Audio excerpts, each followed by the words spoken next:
Okay, I would like to thank Sepida and David Roden for inviting me to introduce a new context for part of my research, my dissertation research, which I hope you'll find useful. First, I would like to preface what I will discuss with how I will discuss it. So here are a few comments about method. Now, I am not a real philosopher, although I do occasionally play one on TV like today. My background is in literary theory and science studies, which means that I've read philosophy, of course, but I'm not trained in the way that David Roden, Anna Longo, Ray Brazier, and Reza Naragastani and Stefan Sorner demonstrate. What I do as a cultural historian is to examine scientific concepts as they pervade transdisciplinary networks and manifest in particular works of philosophy and the arts. The aim is simply to interrogate their transdisciplinary drift and, to borrow Isabel Stenger's concept, to evaluate their cosmopolitical import. In other words, how metaphors suggest models and worldviews. So I take seriously the exhortation by Gilles Deleuze to forge alliances transversally among scientific percepts, philosophical concepts, and artistic constructs. I go about this through an immanent rhetoric of tropes, and Giambattista Vico, Friedrich Nietzsche, Walter Benjamin, Kenneth Burke, Harold Bloom, Jacques Derrida, Michel Serres, and Hayden White are tactical precursors.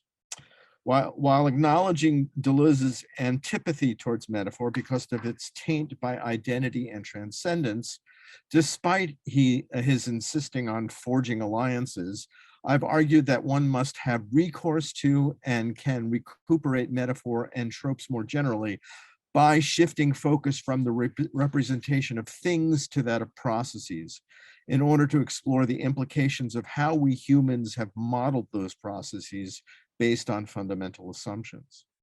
Another resource for me has been how the philosophy of science addresses scientific models as extensions of metaphoricity, exemplified by the famous collection on metaphor and thought by Artoni, especially my revised version of Richard Boyd's Theory Constitutive Metaphor, or a TCM, by which tropes or metaphors participate naively or ironically in their own epistemological baggage. We must also acknowledge the role that power plays in these tropical networks, for as Michel Serres says, science is on the side of power. It has and will have more credit and more intellectual legitimacy. It will take up space. I also want to highlight what Peter Gallison would call the agency of tropes and models in shaping cognition, much as tools do in transdisciplinary trading zones, where scientific tropes carry that weight and have that power. I began this approach in my dissertation 32 years ago by addressing the epistemological and ideological behaviors of tropical systems derived from time reversible and time irreversible models of physical systems in order to understand the polemical stance of avant-garde tactics in opposition to cultural hegemonies, whether scientific, economic, political, or aesthetic. I argue that the avant-garde strain of modernism situates itself polemically against dominant culture by recourse to tropes of time irreversible systems in opposition to tropes reversible systems with special reference to the concept of emergence or self-organization. Then I extended this line of inquiry to minoritarian aesthetics and the politics of cultural marginality, for example, with jazz, critical race theory, and cognition.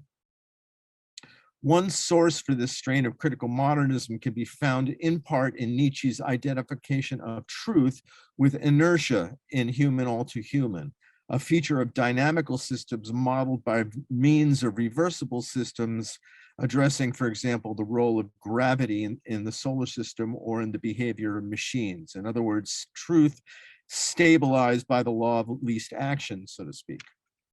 We should remain alert to the appearance of correspondences between physical thought systems here.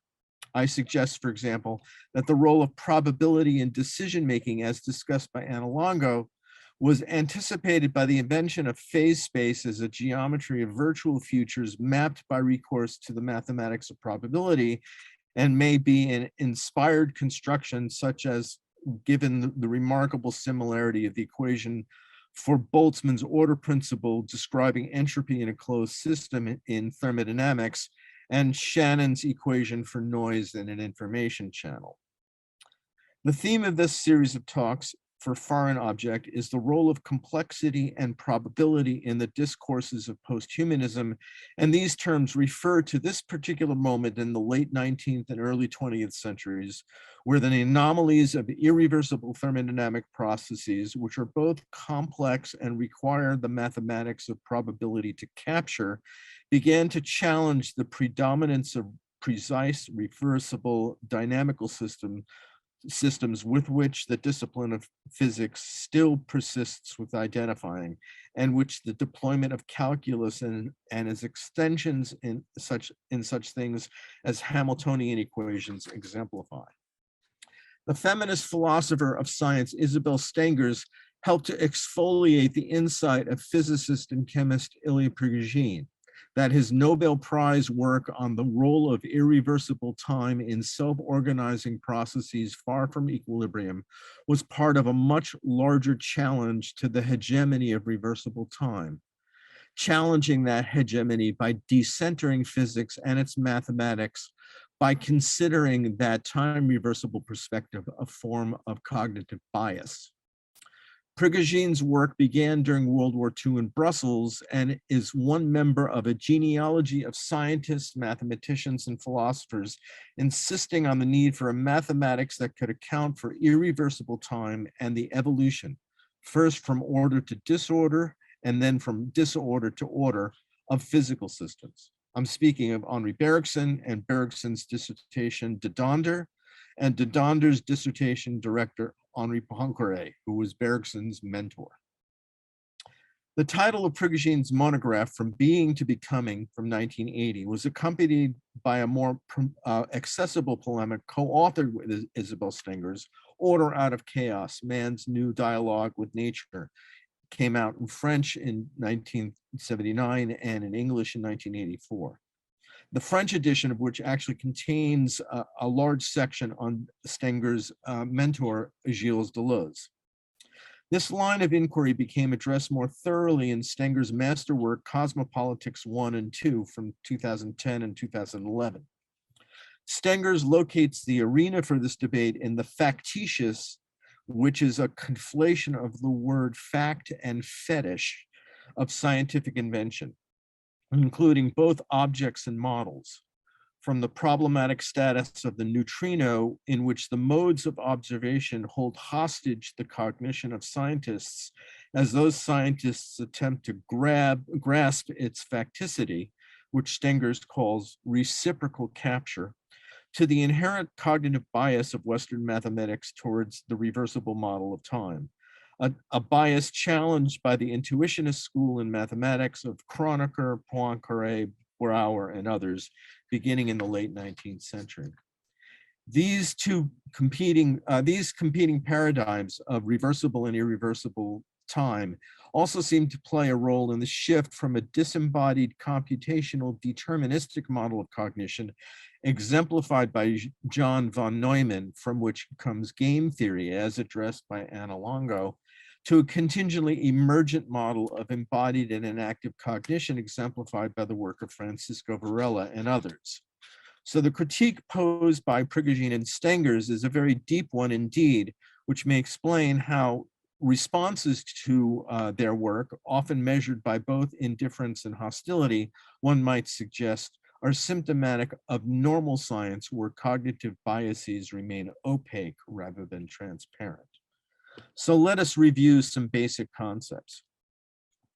By reversible time, I referred to the dynamical model of spatialized time by recourse to infinitesimal calculus invented by Newton and Leibniz, used to describe physical forces, the laws of which make sense whether the system moves forwards or backwards in time, like the motion of planets and comets or the interaction of subatomic particles.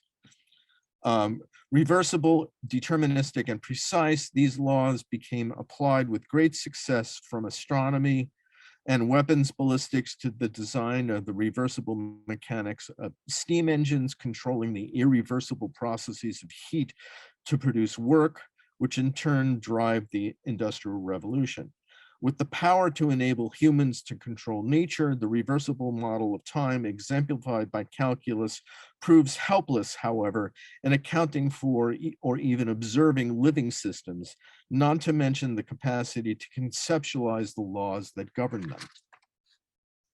Here, for example, is a model of Feynman diagrams of subatomic particle interactions, which make sense forwards or backwards in time. A photon shaking apart into an electron-positron pair with the electron moving forwards, the positron moving backwards in time, or the electron-positron pair colliding, producing a photon. In this diagram, an electron and positron exist simultaneously in 3 places at the same time and 3 places in the same place.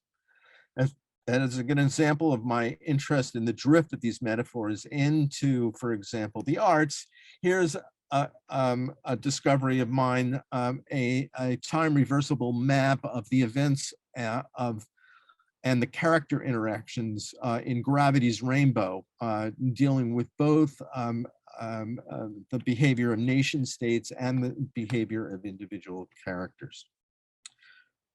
Irreversible time becomes conceptualized during the Industrial Revolution, initially to address engineering problems that arose from observing the inefficiencies and vulnerabilities of heat engines, which are the boundary conditions and macroscopic parameters in what becomes the subdiscipline within physics called equilibrium thermodynamics.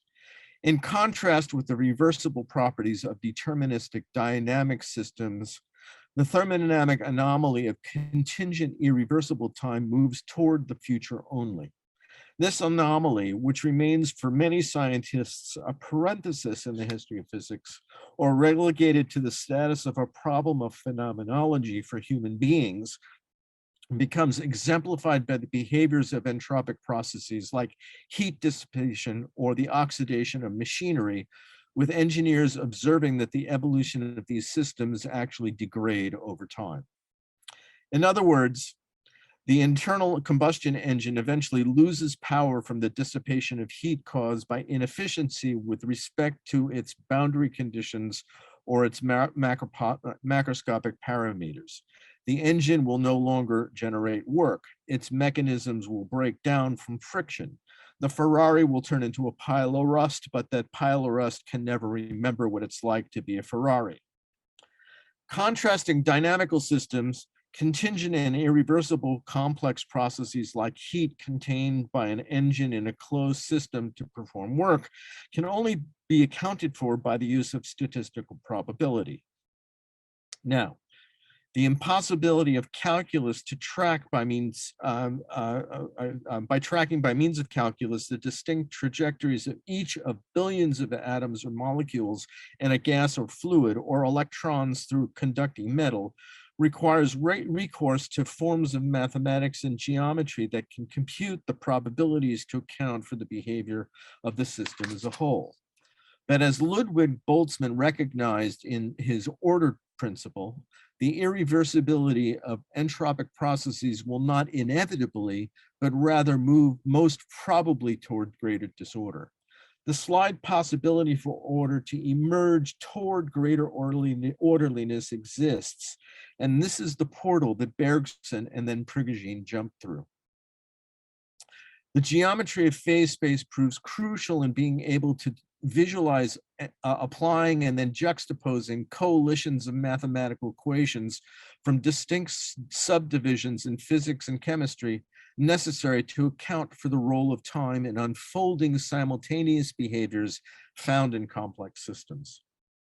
Created by Riemann, Poincaré, Einstein, Gibbs, and others, phase space is a form of smooth geometry capable of modeling the behavior through time of both reversible and irreversible systems, distinct from the striated geometry of calculus and its extension through Hamiltonian equations. But it is pointedly able to see phenomena, phase space is able to see phenomena that the striations of calculus cannot. The recourse to phase space highlights the necessity for a new mathematics capable of addressing complex emergent, especially living systems in ways impossible by means of calculus. The need for this new mathematics to account for duration and emergence was first intuited by Bergson in his prescient creative evolution, which came out in 1907. He said, "We believe that if biology could ever get as close to its object as mathematics does to its own, it would become to the physics and chemistry of organized bodies what the mathematics of moderns has proved to be in relation to ancient geometry. The wholly superficial displacements of masses and molecules studied in physics and chemistry would become, by relation to that inner vital movement, which is transformation and not translation, what the position of a moving object is to the movement of that object in space." The experiments with new forms of mathematics developed by Prigogine and his collaborators that began during World War II sought to formalize those intuitions. The mathematics for the modeling of irreversible emergent processes continues to evolve today, as Prigogine could not possibly have contemplated this, could not have completed this monumental project, which he helped to initiate, although Catherine Hales and others have criticized him for not completing that project. Since Prigogine, however, further work towards a new mathematics addressing contingency, irreversibility, and emergence have come from Chris Jarzynski, Gavin Crooks, Jeremy England, and even more recently by both mathematicians and scientists working in physics and chemistry. Now, emergence. Emergence or self-organization, I will use these concepts interchangeably for now, refers to both mathematically theorized and empirically researched natural and artificial processes by which order appears spontaneously out of disorder. Prigogine was the first to postulate in a rigorous way that the principles of self-organization, derived initially from non-equilibrium thermodynamics and premised on an irreversible perspective towards time, drives all living systems. Working with teams of collaborators, Prigogine also conceptualized how the attributes of self-organizing processes, particularly the role of bifurcation in the emergence of dissipated structures far from equilibrium, can be extrapolated from physics and chemistry and biology to social and cybernetic systems, biological and ecological systems, then into cognitive science and computer science. Prigogine's team sought further evidence of bifurcations in low temperature physics, for example, in phase transitions, in the behaviors of particles in the quantum field, for which he uses the word fluctuations, changes in insect populations under environmental stress, and even with traffic flows and historical processes of urbanization in human civilization. Prigogine sought to demonstrate that bifurcations signal not only that irreversible and reversible processes coexist, but as Felix Guattari emphasizes, but that time's irreversibility underlies all physical phenomena. As Felix Guattari puts it, the same entitative multiplicities constitute virtual universes and possible worlds. This potentiality of finite sensible bifurcation inscribed in an irreversible temporality remains in absolute reciprocal presupposition with a temporal reversibility, the incorporeal eternal return of infinitude. That's from the new aesthetic paradigm in chaosmosis. Bifurcation refers to the moment of singular instability in the contingent history of a complex system by which alternative futures for the entire system become apparent and which are instrumental to emergent processes. We can think of these alternatives as forks in the road, with a nod to Pynchon, unfolding spontaneously for that system. Bifurcations in phase space thus visualize the range of possible futures for the entire system and are modeled by dots on a graph representing one possible future, with an ensemble of dots indicating the horizon of possible futures at a particular moment, often circled to indicate the range of outcomes in a continuous evolution at a particular moment in time. Here's a phase space diagram of time evolution in phase space of a gaseous volume in the context of equilibrium thermodynamics. The mathematics of bifurcating systems and their philosophical implications have now become deployed to account for emergent processes in so many distinct disciplines, from the hard to the human sciences, that just by itself, the empirical verification of the influential concept of bifurcation, integrated in part with nonlinear mathematical models which Alan Turing used to describe morphogenesis in 1952, has ensured Prigoghine's legacy. But it is his investigations into the role of bifurcations in dissipative structures far from equilibrium, which Prigogine receives the Nobel Prize in Chemistry in 1977. Now I'm going to run through these slides quickly.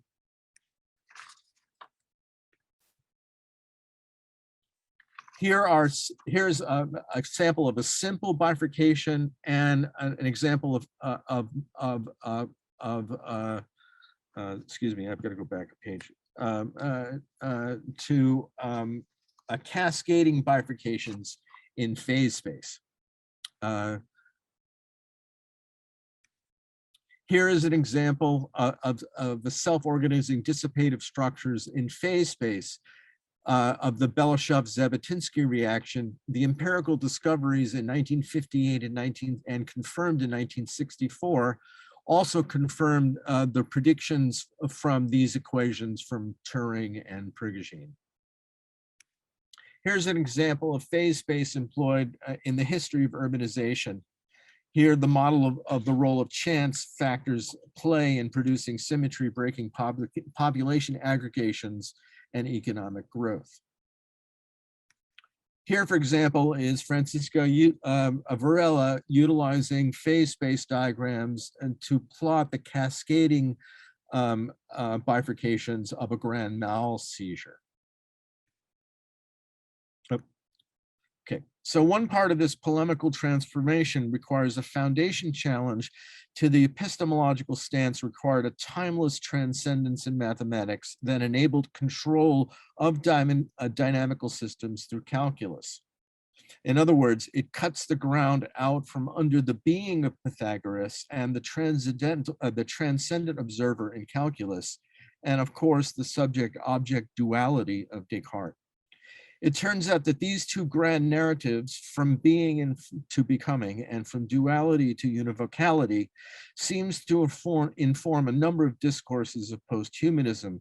So I think it might be useful to examine very briefly these posthuman grand narratives in light of these earlier tropical polemics, particularly in the terms of the role that technology plays in complicating these two narratives.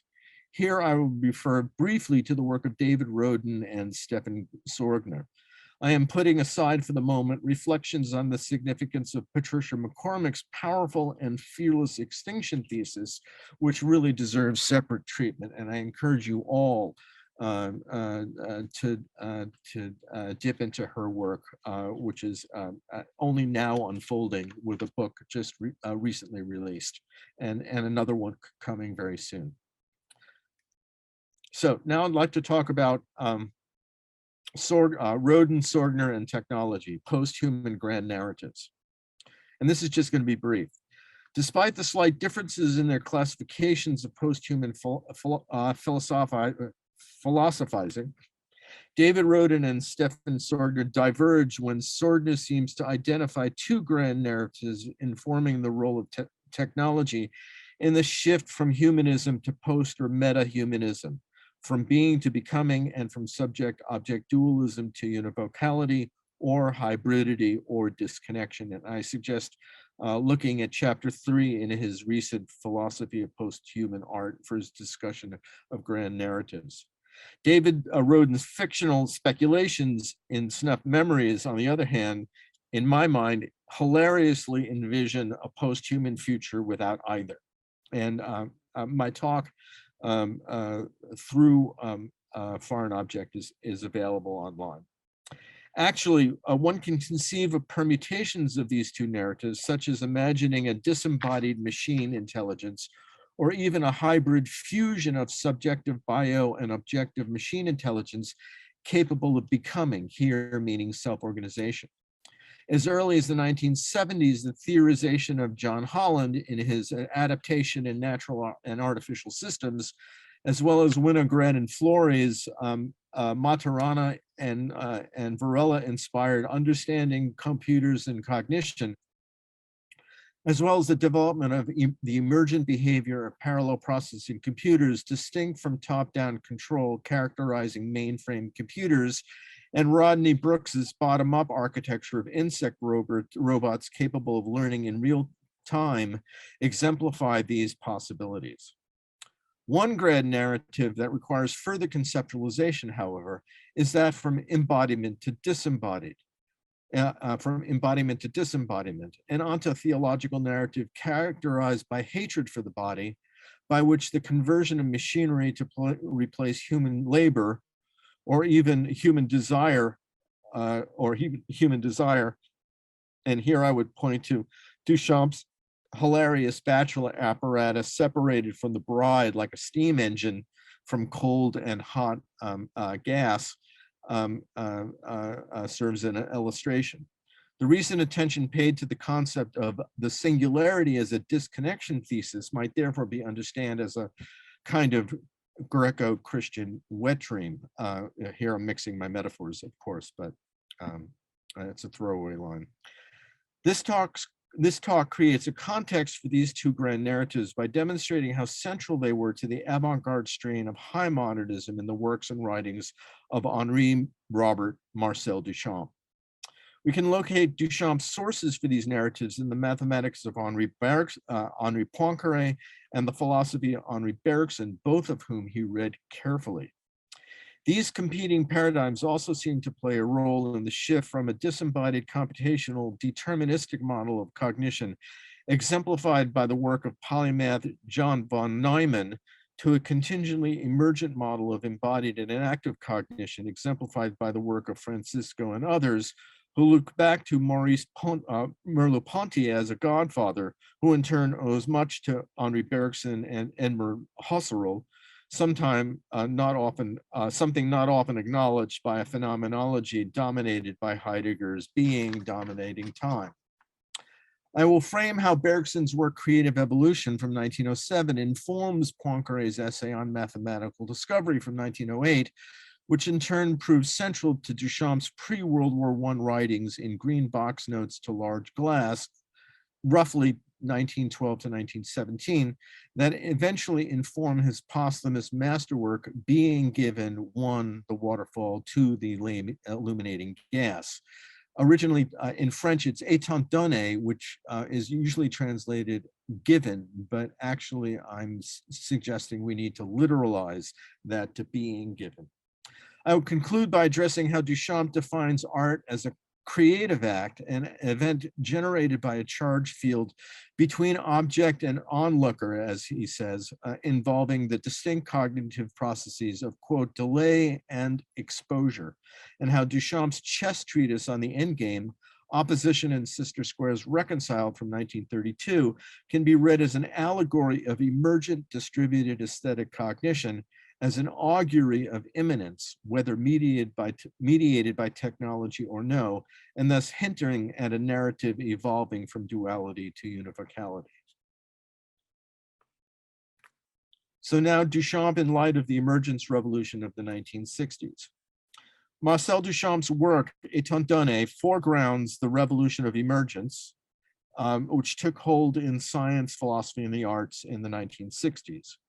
We should remember within a relatively short period from 1960 to 1970, Ilya Prigogine and Henri Atlan were publishing their research on non-equilibrium thermodynamics as several approaches to self-organizing systems beginning to take shape in physics.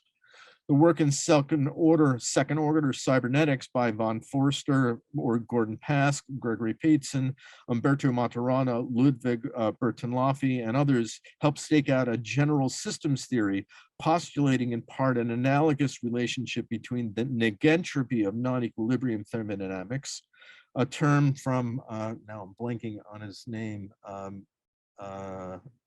sorry, I can't think, but from a work on what is life from 1943, postulating and communication systems,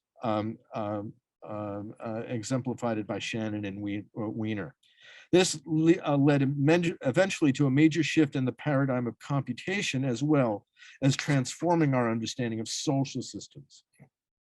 Maturana and Varela were beginning to think through their theory of autopoiesis and cognition based on Maturana's earlier work in neurobiology, applying the models of self-referentiality specific to cybernetic models to the behavior of biological systems.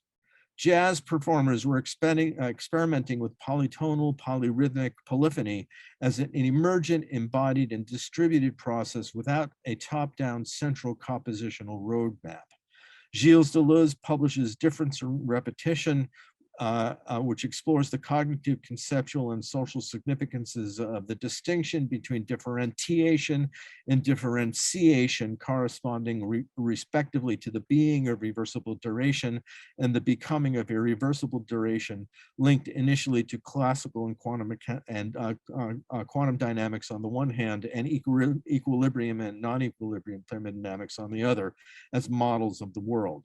Also, Spencer Brown develops the laws of form, a form of boundary map that proves central to the works of Heinz von Forster, Gregory Bateson, Umberto Maturana, and Francisco Varela.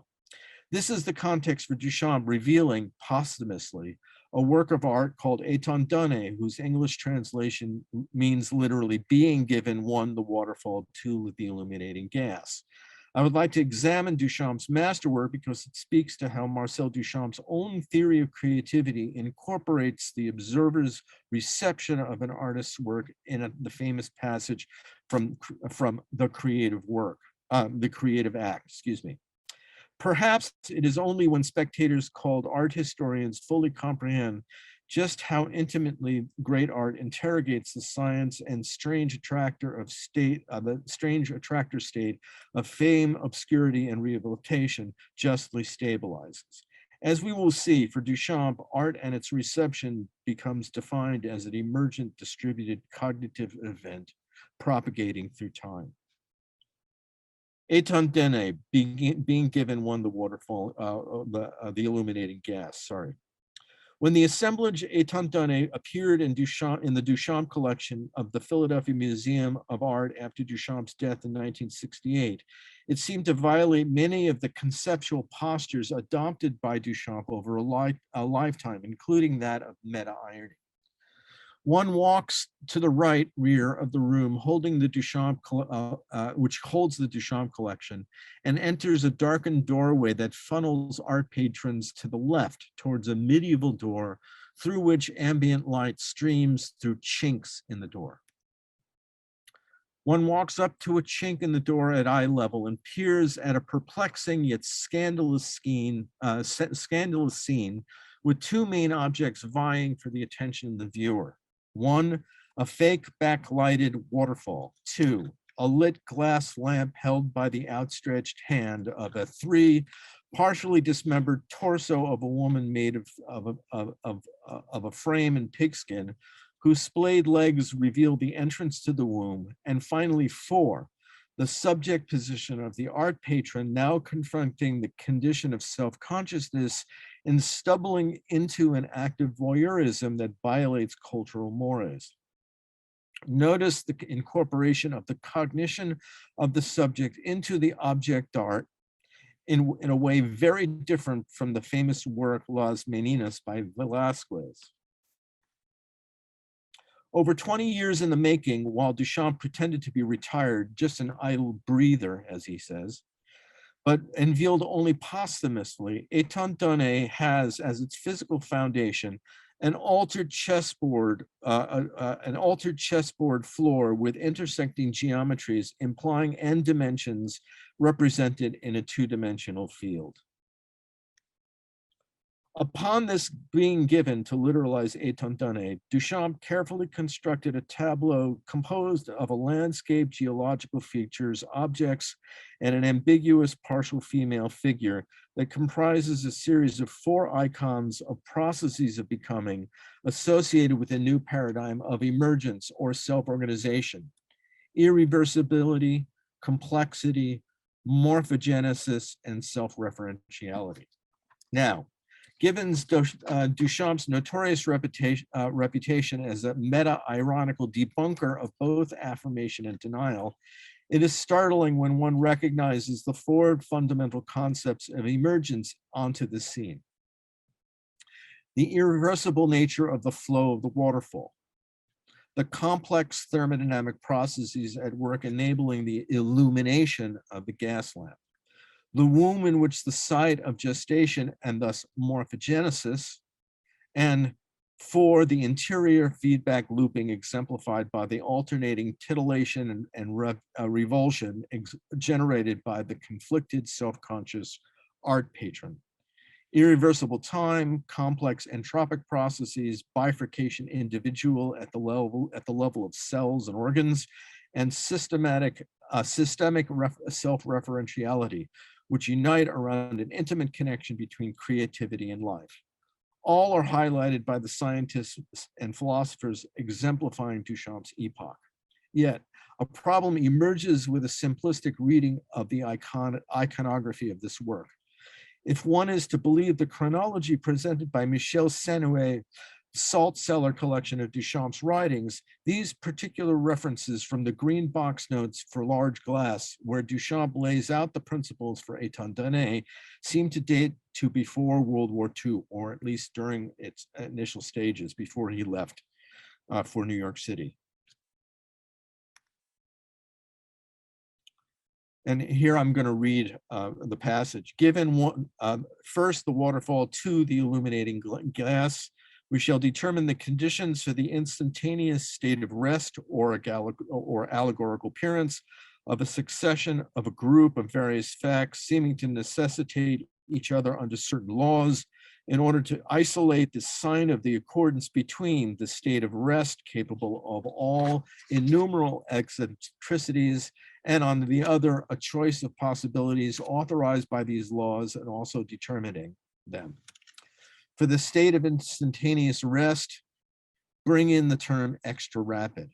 We shall determine the conditions of the best expose of the extra rapid state of rest, of the extra rapid exposure, allegorical appearance of a group, etc. Nothing perhaps. When we see the terms being given and then 1, the waterfall, 2, the illuminating gas, rest or exposure, and innumerable eccentricities, and then delay and choice of possibilities, the reference to laws as both authorizing the choice of possibilities and also determining those laws, we get the felt meaning that Duchamp seems to present a logic that might govern both physical processes and processes of thought. This conceit in turn becomes reinforced when Duchamp references these processes, which are associated with illuminating gas and occur in the dark in terms reminiscent of both entropy and human cognition and ideation. We are now a long way from the repetitive reversible movements of the bachelors as desiring machines in large glass, definitively unfinished in 1923, the laws of which match precisely the logic and behavior of the machinery of law and its complicit nation states, as Gilles Deleuze and Felix Guattari demonstrate so eloquently. Now, perhaps this sounds far-fetched, a juvenile reading guided more by enthusiasm than by sophisticated historical practice, not to mention rigorous philosophical practice. But compare this passage from Duchamp's green box notes to large glass with a passage from the mathematician Henri Poincaré on the nature of scientific creativity, his essay on mathematical discovery, which I had highly recommended that you read for this. But if you haven't, please do read it, because it's just an amazing document. The context for this essay is that Poincaré seeks to describe the processes by which he was able to make one of the most important discoveries in modern mathematics, the synthesis of the n-dimensional manifolds of Riemann with ensemble theory, which eventually become deployed to model virtual timelines in phase space. So the n dimensions of Riemann and the probabilistic algebra of ensemble theory. And so here is the passage from Poincaré. Poincaré describes illumination as a eureka moment that destables the order of both things and models.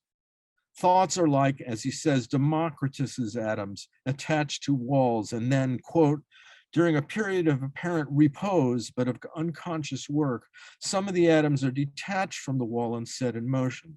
They plow through space in all directions, like the gaseous molecules in the kinetic theory of gases. Their mutual collisions then may produce new combinations. Then he goes on to say, my comparison is very crude, but I cannot well see how I could explain my thought in any other way. Polemically, this is Duchamp's illuminating gas. Here we find the first speculation in the scientific literature of thermodynamic processes of gas capable of emergence or self-organization, that one portal that Boltzmann had suggested, as well as the first precise analogy between emergent behavior in physics and chemistry and cognitive processes, a tropical correspondence between physical law and cognitive behaviors associated with mathematical and artistic creativity. And for Duchamp, for Poincaré, mathematical creativity; for Duchamp, artistic creativity. Poincaré's famous model of creativity from this essay, adopted by behavioral psychologists as well as art theorists, involving preparation, incubation, illumination, and verification, is dominated by one central tropical conceit. The thoughts are like Democritus's atoms attached to walls, and at moments of transformative insight, not only those atoms, but also the walls to which they are attached, can in a process reminiscent of Brownian motion, but not limited to that, and only uncharacteristically given the context of endgame thermodynamics, becomes capable of what Gilbert Simondon might term transduction. It might spontaneously disassemble and reassemble in novel and unpredictable ways and produce completely new regimes of thought, transformation of the factitious of both things and models, as Stengers would say. What makes this passage significant, aside from the detailed echoes that we find in Duchamp's own contemplation of artistic creativity, is that Ilya Prigogine in physics and chemistry and Francisco Varela in neurobiology and cognitive science have cited this passage by Poincaré as an urtext for emergence. Not only is it the first passage in scientific literature speculating on the behavior of entropic processes capable of self-organization, in contrast to the endgame of thermodynamic equilibrium, but is also the precise analogy in the scientific literature, the precise analogy in the scientific literature between emergent behavior in physics and chemistry, and at this particular moment is still both theoretically and empirically non-existent, and emergent cognitive processes. This passage from Poincaré anticipates the emergence revolution of the 1960s. It also presages the analogies between self-organizing processes in thermodynamics and emergent cognitive processes, which informed the work of scientists like Francisco Varela, who in 1981 coined the expression, quote, Brownian science, to describe the need for a new kind of mathematics required to model the complexity of emergent cognitive processes, for which he gravitated first to phase space and then to Spencer Brown's The Laws of Form.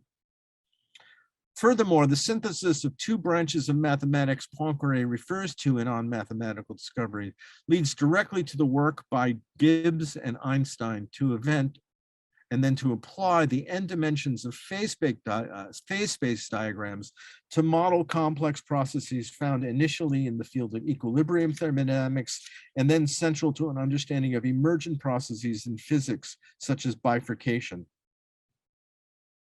and that would be Prigogine and Atlan and others in the context of non-equilibrium thermodynamics, and emergent neuronal synchrony and desynchrony in cognitive science, as in Varela, Petitot, and others.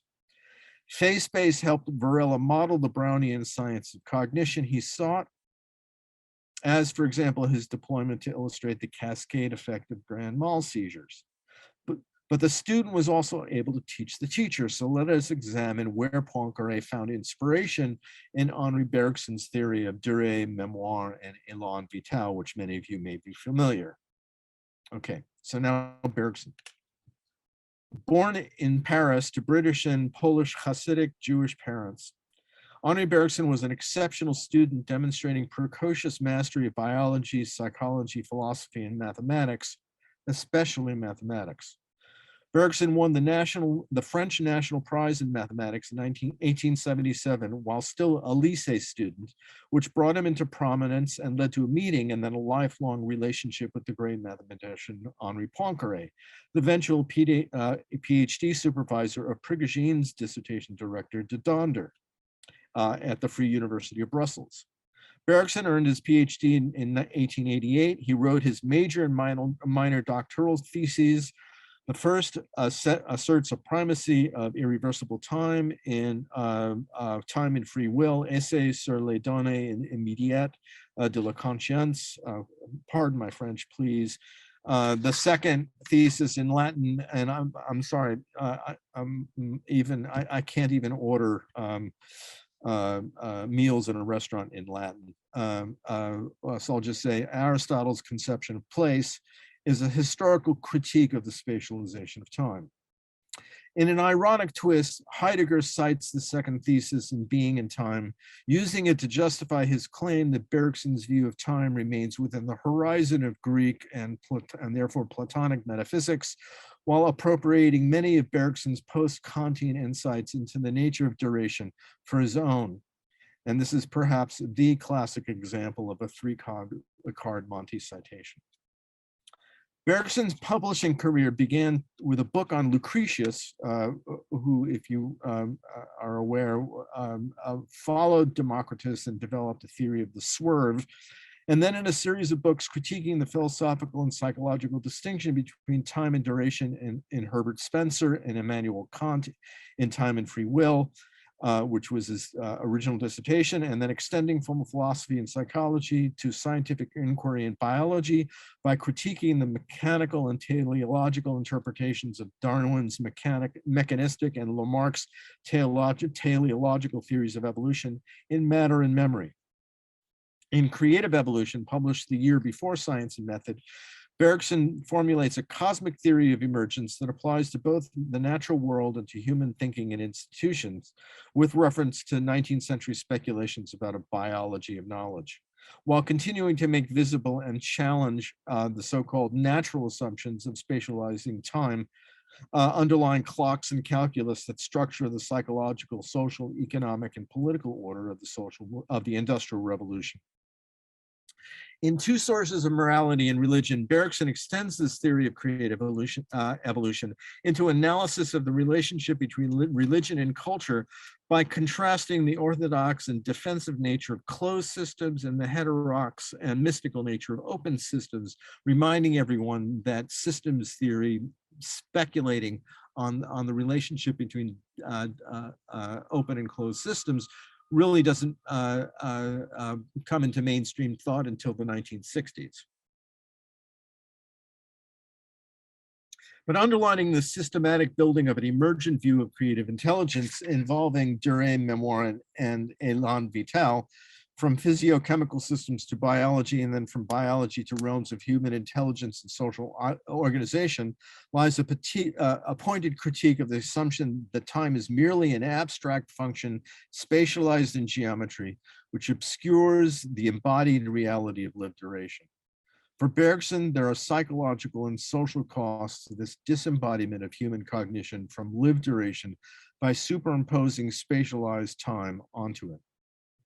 Recent research by Warren Diedrich, Maurizio Lazzarato, and others on the origins and consequences of what they call cognitive capitalism has emphasized how contemporary global and economic and communications networks, both social and digital, suppress an individual's cognitive bifurcation.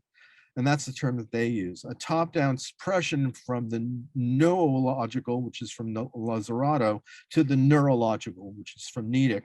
That is one consequence of these networks, with the emergent behavior of cognitive bifurcation associated with creativity and freedom of thought writ large.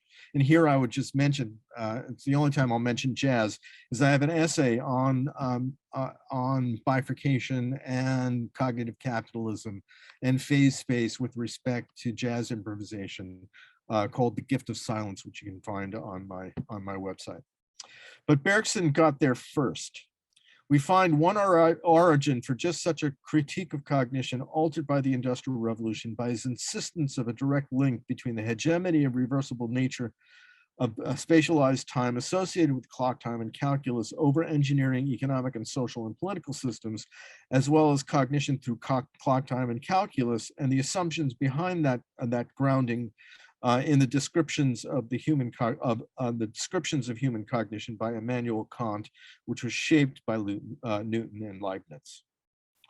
Bergson says, like ordinary knowledge, science is concerned only with aspects of repetition. Anything that is irreducible and irreversible in the successive moments of a history eludes science.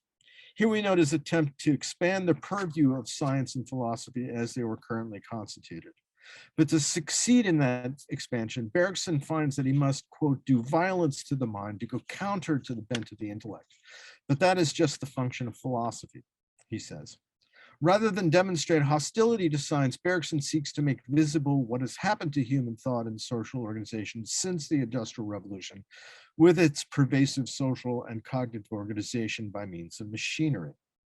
In other words, Bergson addressed how the epistemic implications of the spatialization of time, codified by Newton and Leibniz in mathematics and science, and then modeled in the cognitive manifold by Kant in philosophy, have implanted themselves as well through social structures onto embodied cognition by means of the Industrial Revolution and the organization of institutions according to the logic of heat engines.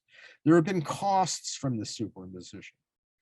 Bergson believes that these systems have become so pervasive that human psychology have lost the capacity for intuition and creativity, except in fits and starts. In the face of such a limited model of the world, the conclusion that there is a correspondence between the laws of geometry by which time has function only and those governing the world of nature and human cognition seems inescapable. Quote, all the operations of our intellect tend to geometry as to the goal where they find their perfect fulfillment. But as geometry is necessarily prior to them, it is evident that it is a latent geometry immanent with our idea of space, which is the mainspring of our intellect and the cause of its working. In The Discovery of Time, Stephen Toulmin reminds us, as Vico insisted, the mathematical systems springs from the fact that they are our own creations. We know them fully because we ourselves have made them.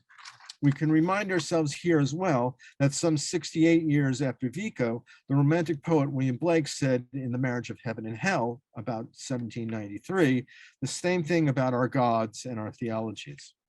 This is what Stengers means by reciprocal capture, while she coins the term cosmopolitics to describe the epistemological struggle which Duchamp's corpus illustrates and which we can now acknowledge extends into ontotheology.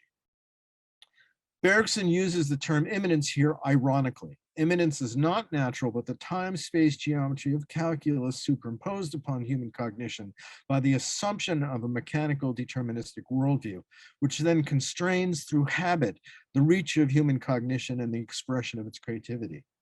Bergson underscores the need to, quote, break with scientific habits which are adapted to the fundamental requirements of thought, unquote. So Bergson argues that not only is the reversible model of time of his contemporary science incapable of addressing the processes of living systems, it also becomes incapable at the level of cognition of enabling the very creative processes of invention, from which new forms of thought might emerge, including the kind of science that can address living systems.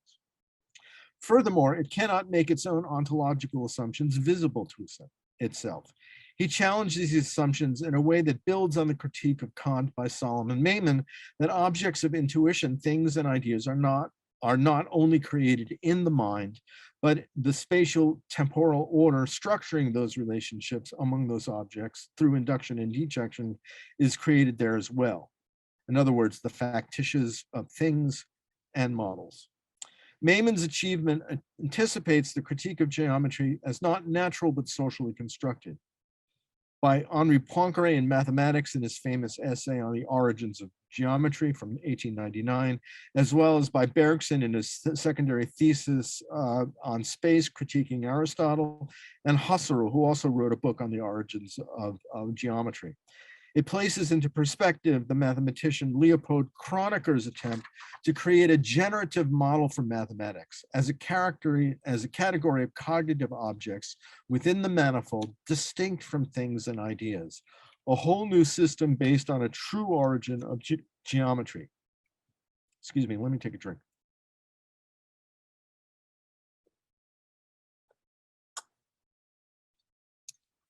Here we find a form of calculus without zero, without negative or irrational numbers, without the timeless truths of geometry. It is a mathematics built from the role of irreversible time in cognition. What is crucial for Kroneker is the spontaneous difference that emerges through time between the appearance of two after the appearance of one, the emergence of their relation, the phenomenology of unfolding integers. This might surprise some. It might surprise some that one of the founders of phenomenology, Edmund Husserl, a mentor for the later intuitive mathematician Brouwer, studied mathematics with Leopold Kroneker. From duality to univocality, Duchamp, chess, and distributed cognition. At this point,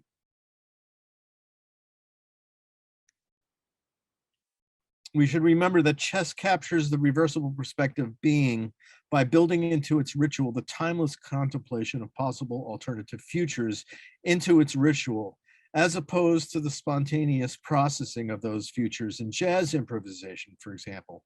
It's one of the reasons for my research in jazz, is this particular point. To the point, chess has served as a metaphor and by extension as a model for the reversible laws of physics exemplified by calculus, most pointedly by Richard Feynman, as I demonstrated to illustrate the time symmetry of quantum electrodynamics, but also as a metaphor and model for top-down computational cognition by John von Neumann, Claude Shannon, and Alan Turing, with the first two writing influential essays on chess as a paradigm for computation, and Turing for actually writing a program for a chess-playing computer before that computer even had an existence. This first distinction between time reversible and time irreversible perspectives, as foregrounded by the chess metaphor, finds its way into linguistics in the naive synchronic diachronic model of de Saussure and in the ironic historically contingent model of Wittgenstein. We can now see emerging a bifurcation in the use of chess as a theory constitutive metaphor, distinguishing in its naive appropriation that buys into the epistemological baggage from its ironic appropriation in its subversion of its very baggage. From metaphor to model, we now address allegory of chess as integrating two grand narratives. Chess also becomes deployed to narrate cosmic processes that come into apply through a parallelism with both physical laws and human civilization. Through the application of local symmetries onto an asymmetrical chessboard. And you can see that these zones, and I'll explain that in a second, The game plays out through a principle of attrition warfare, the larger forces governing both internal combustion engines and the social orders undergoing reorganization to maximize its economic potential. The reversible laws of physics are applied to control the thermodynamic processes of heat in order to produce work. From Carnot and Clausius to Lord Kelvin to Clerk Maxwell, the twofold decline in efficiency found in heat engines applied from first to the universe in its entirety towards thermodynamic decline. For the second, by analogy applied to human civilization, and an allegory picked up by the American Henry Adams and the German Oswald Spengler and applied to human history, as in The Decline of the West. Marcel Duchamp reached master status in international play. He wasn't just a chess player, he was a grandmaster. So Marcel Duchamp reached master status in international play and co-authored with Vitaly Halberstadt a work on opposition theory and the endgame, opposition et les cases conjuguées sans réconciliation, opposition and sister squares reconciled, from 1932. That year, Duchamp also played for the Paris City Championship against Francois de Lalienné, a mathematician, game theorist, and future founder of the Oulipo movement of avant-garde poetry and fiction, and strongly influenced by second-order cybernetics. Duchamp won the Paris tournament in 1933 and then translated Nosko Porofsky's masterpiece on opening moves, How to Play Chess Openings. Duchamp also played chess with Samuel Beckett on and off for 9 years while living in Paris between world wars. Beckett wrote Endgame, in which the formal oppositional relationship between the characters can be analyzed using Duchamp's chess treatise. Duchamp also taught John Cage how to play chess when they lived together in New York City. Well, they didn't live together, but they lived in New York City in the 1950s. At Cage's compositional chess event in 1968, which occurred before Duchamp's death, Teeny Duchamp was one of the players alongside Marcel and who replaced Marcel and then finished the game for him. And that was modeled on a chess game. Nabokov in turn taught excuse me, I skipped a line. Duchamp also played chess with Vladimir Nabokov, who wrote a novel called The Defense, modeled on a chess game. Nabokov in turn taught literature and creative writing to Thomas Pynchon, whose novel Gravity's Rainbow has numerous references to chess, as hinted earlier, and which appears the character Marcel, the robot chess player. Of all the figures discussed, it is Duchamp that penetrated furthest into the epistemological baggage of chess as metaphor, model, and allegory. Yet despite criticisms from Robert Smithson and Thomas Pynchon of Duchamp as a 19th century anachronism with respect to chess and scientific epistemology, there's plenty of evidence that not only was Duchamp deploying chess as a theory-constitutive metaphor, ironically, but also engaged in setting up the metaphor of chess as a portal to new metaphorical baggage and new scientific paradigms. Take, for example, Duchamp's humorous self-deprecating portrait as an everyman figure of disembodied cognition. For Duchamp, art should not be merely rental as with impressionistic painting, but should harken back to medieval uses as it looks towards modernity. Art, quote, in the service of the mind, refers to its ability to engage with the science and philosophy of the age. So for Duchamp, the game of chess not only becomes a work of art unfolding through time, played out within the shared cognitive field of competing players, it also becomes a commentary on the limits of chess as a metaphor, model, and allegory of human cognition. For Duchamp, chess represents a limited model of cognition, a limitation that one ignores at one's peril.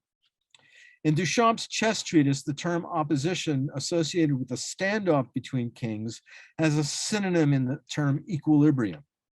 And this term has roots in both the game theorizing of von Neumann, as discussed by Anna Longo, as well as equilibrium thermodynamics, referring specifically to the endgame of systems death for a thermodynamic system.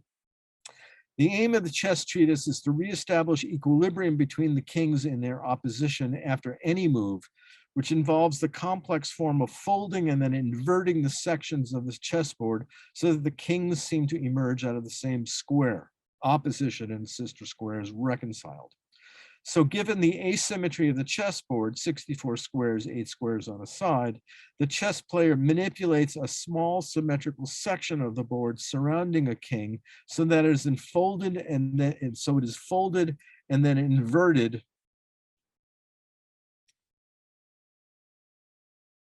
so that the king falls on top of the other king. This superimposes a temporary symmetry onto the asymmetrical chessboard, but this superimposition must be redone by each king after each move. One cannot win using this overdetermined ritual. One can only avoid defeat. The folding and inverting of the chessboard alludes to Riemann's n-dimensional geometry, while also underscoring that this involution of geometrical space can only occur outside of time's flow. Humans create timelessness, and only human beings. Kronecker, Poincaré, and Brouwer point out that geometries are socially constructed, and all of Western mathematics, save for integers and the immanent continuum, are about power and control over the world. Excuse me, I get the hiccups.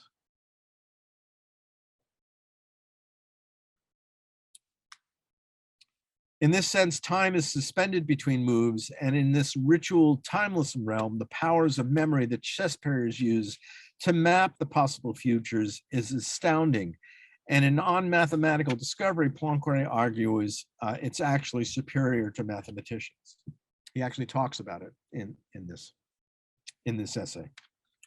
Resonating with the distinction in Duchampian aesthetics between delay and exposure, the end of the end game occurs in a flash, in a breach of opposition, when the contingency of a mistake by one of the players intrudes upon the timeless geometry of opposition, so that delay, implied by the perpetual geometry of equilibrium, becomes ruptured by the emergence of exposure as the breach of opposition, precipitating the end of the end game. Here we find the beginnings of Duchamp's transformation of chess from what Richard Boyd in Metaphor and Thought calls a theory-constituted metaphor carrying epistemological baggage into a portal in new realms, into new realms implying new epistemologies and new paradigms. For Duchamp, that portal is étant donné. From duality to univocality, art is distributed cognition. For Duchamp, the spectator brings the work of art in contact with the external world by deciphering and interpreting its inner qualifications, and thus adds his contribution to the creative act, unquote. Duchamp joins the artist, the work of art, and the spectator onto a common field as an event, as an interference pattern of creation and interpretation, mediated by the chess pieces as artifacts, and resembling the seemingly symmetrical vectors created through time upon the 64 squares of a chessboard, which Duchamp calls Eros's matrix. For Duchamp, the mapping of subject position merely externalizes the mirror interiority of subject formations within the artist and within the observer. Paralleling the insights of Poincaré and Bergson concerning the social origins of geometry as a symptom of control, Duchamp insists that the mind inevitably moves towards the condition of geometry. It is the infinite regression of mind's will to geometry that constitutes its pathology. This diagnosis, as well as the hope for mind's liberation from a relentless geometricality, becomes the focus for all Duchamp's work, from Nude Descending a Staircase from 1912, which spoofs both the n-dimensionality of cubism, as well as the accelerated trajectories mapped by calculus exemplifying the aesthetics of futurism.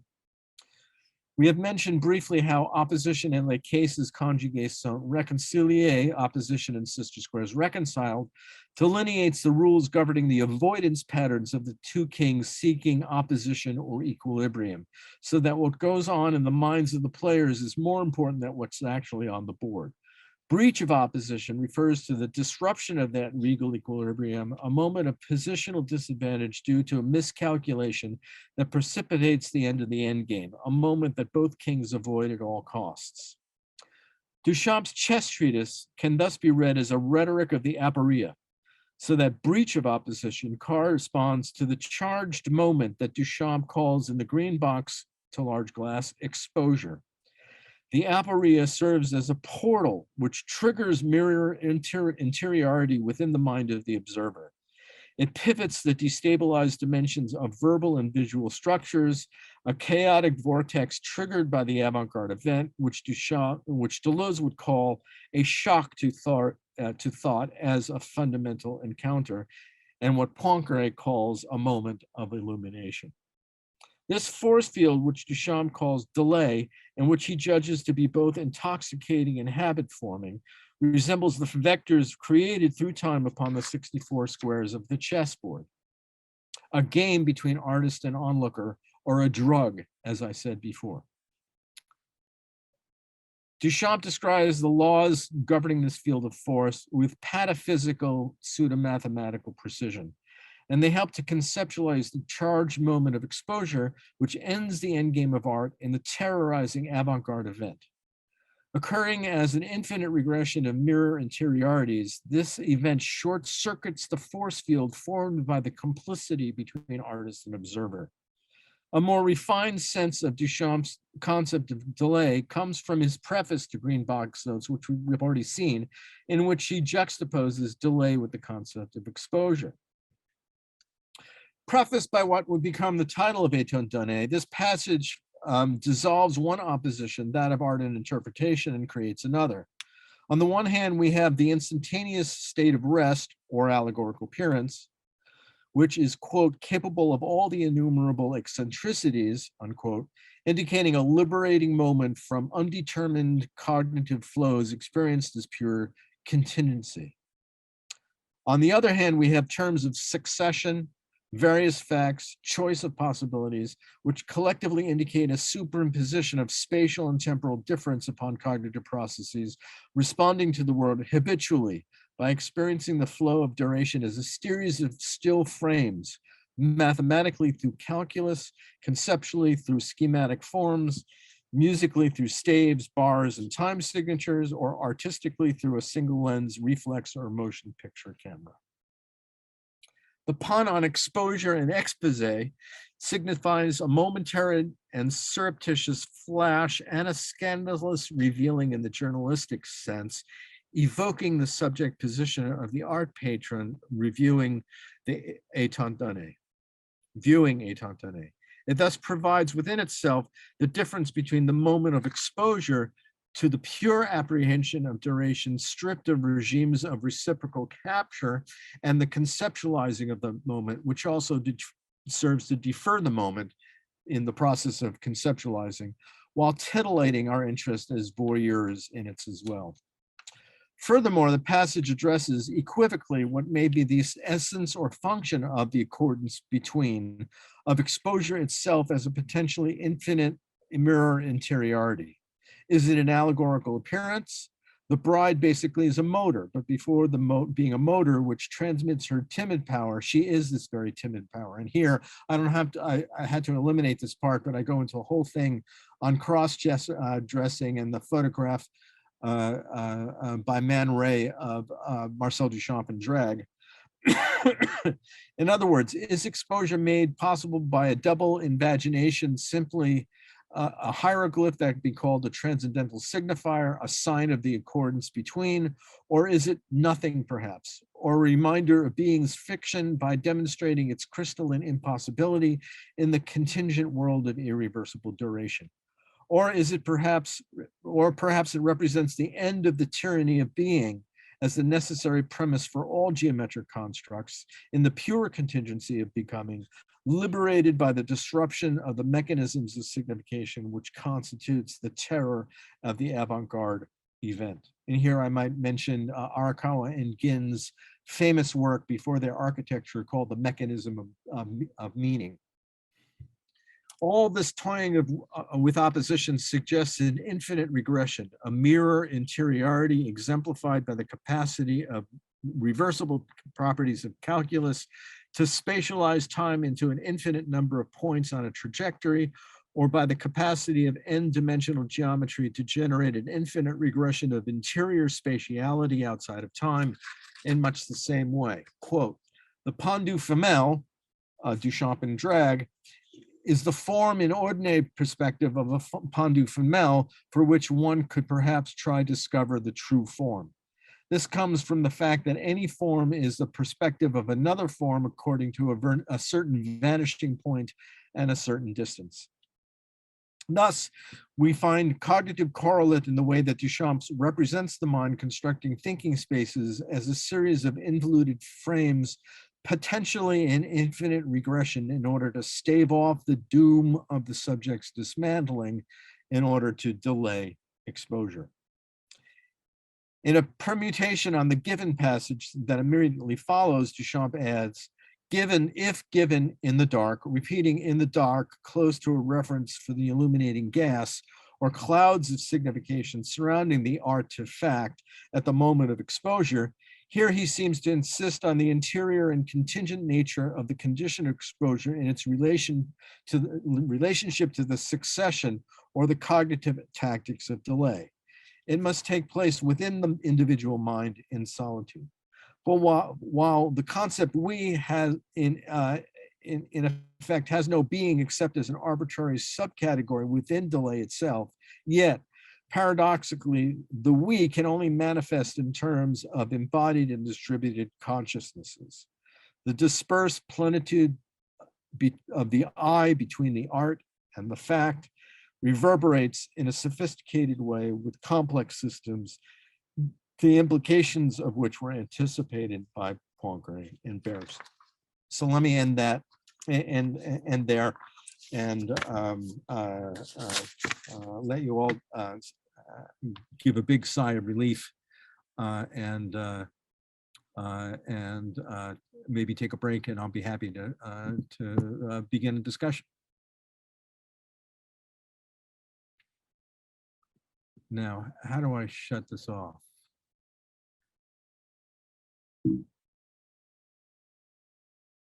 Ah, there we go. Thank you so much, Martin. So you would like to take a break? No, I can go on. Oh, okay. So please feel free to unmute yourself and ask your questions, because it's like an informal session and we're not gonna have like that kind of moderating type of job. So yeah, please go ahead. Also, I'm inviting the attendees to join the session, and yeah, please feel free to ask questions. In the questions, there's nothing in the question and answer. Hi. Would it Hello. be in the chat? Oh, can I ask a question? Sure. Okay, hi. Thank you, Martin. It was a absolutely delicious presentation, extremely stimulating. Would you have something to say about ethics of creation?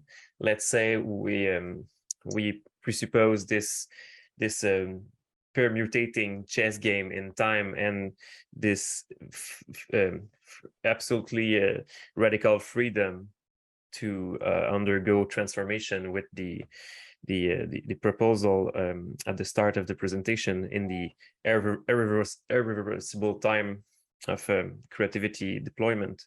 Would you have something like an ethos or an ethics to work with this kind of pure chaos of deployment? Actually, in the essay that I suggested as background reading for this talk called Portals in Duchamp and Pynchon, I actually coined the term ethics of cognition. And actually that got picked up, and there was a whole art show built around that concept a number of years later. I think it was '97. So this is something I'm very much invested in, and it's one of the reasons why I started working on the theories and the architecture of Arakawa and Gin's, as well as jazz. And I address the ethics of this in an essay called The Gift of Silence, which you can find on my website.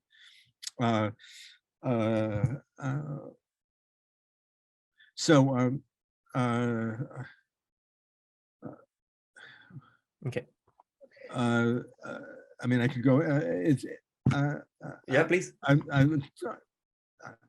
I'm used to thinking about this in terms of jazz, but it's such a huge topic that without prefacing that with a talk almost as long as this one, I don't know how I could get there from here. But I'd be interested in hearing what you might say about that. Well, okay. Well, because in my own little systems, I was extremely glad to hear everything you said, because I felt that the intuition itself of the critique of the system I'm in the professional art system in French Canada, and I was starting to implement these kind of redirection of systems within the systems to produce new structure, parallel but competing. And so I'm starting to grow a bit conscious about ethics of chaos development, and to manage the destructuration of institutional public management, and so You mean like Trump, only different? I hope not. No, I would love to dream that there's can be a synesthetic emergence within competing systems, so they can mutually critique themselves and grow instead of destruct, or actually manage their own decay in time.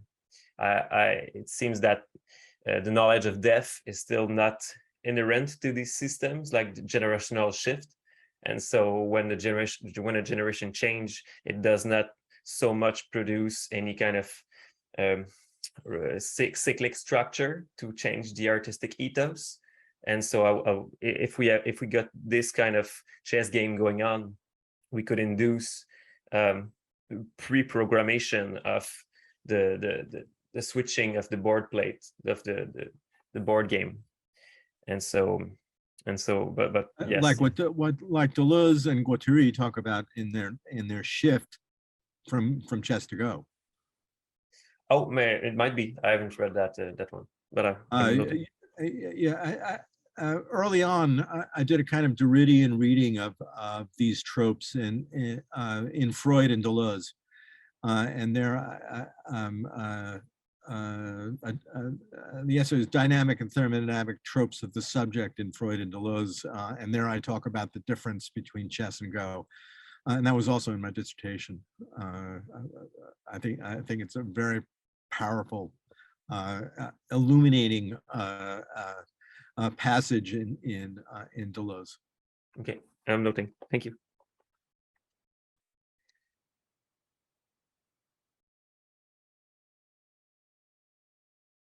Yes.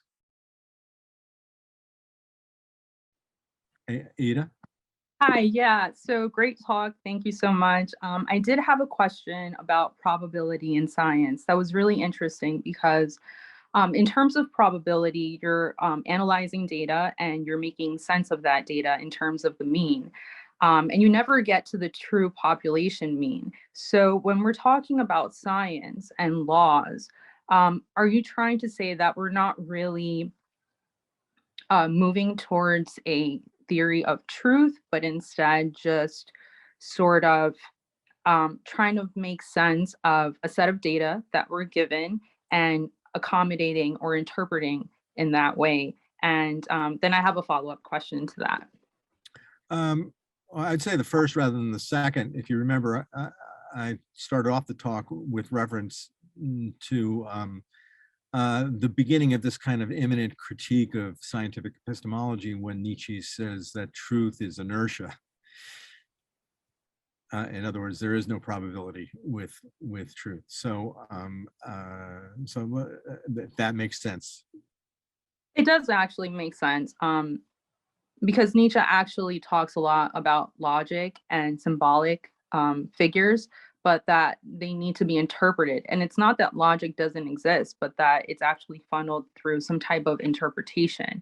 And through that interpretation, we create systems, but they're not necessarily absolute, as maybe someone trying to advocate for a Kantian point of view would do so.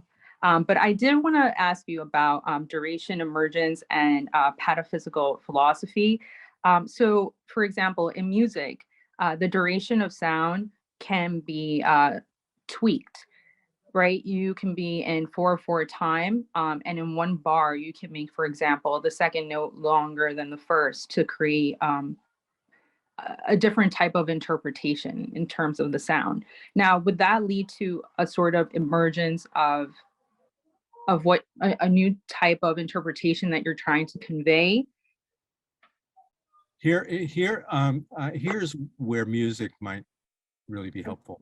Oh, sorry. Sorry.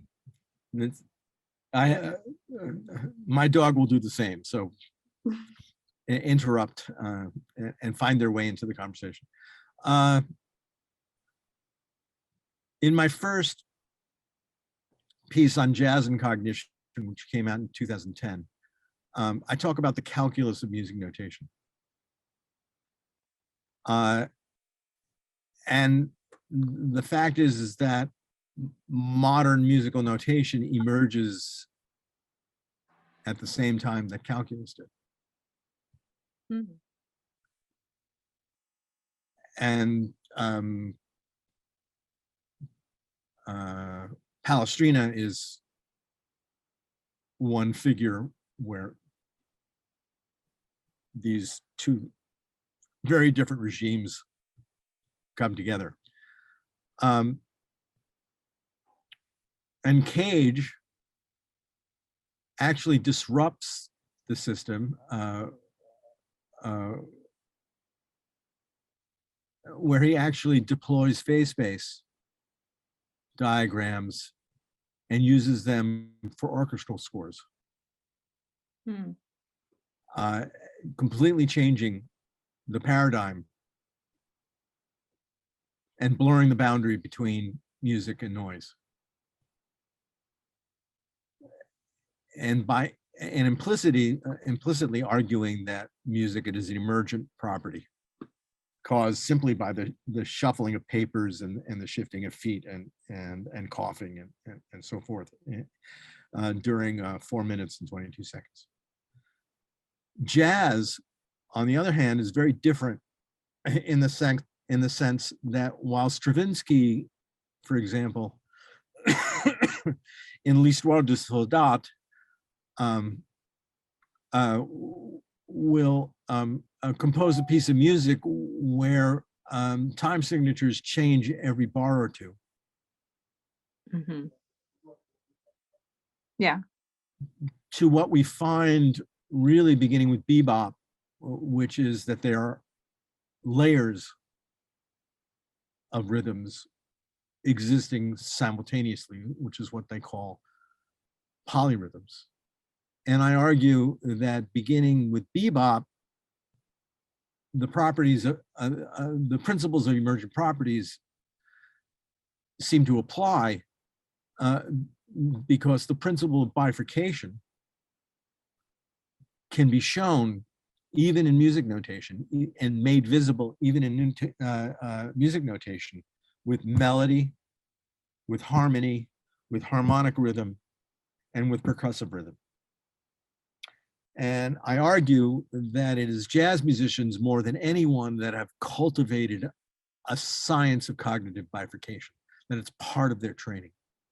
And they learn to process music in real time as they exist in all these different dimensions, melody, harmony, harmonic rhythm, and percussive rhythm, and are able to process bifurcations from the other players, as well as initiating them themselves.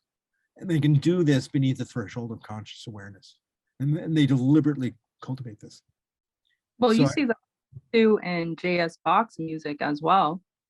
Oh, yes. Yeah. I mean, I was just drawing stuff out of my hat. Yeah. I mean, um, uh, but when Bach composes, he's like a chess player. He exists outside of time and then determines the possible futures for the system that he's constructing Mhm. from one moment to the next. That's why I call classical music composed in the calculus of music notation. Got it. Okay. And I'm assuming that that is then consistent with pataphysical philosophy, Well, correct? Duchamp was really involved in that, but what I was reading was his translating into pataphysics what I argue is already a war between competing paradigms, worldviews, really. Really, he's portraying cosmopolitics in his art. Nice. Okay, great. Thank you. Yeah, great questions. Hi, Martin.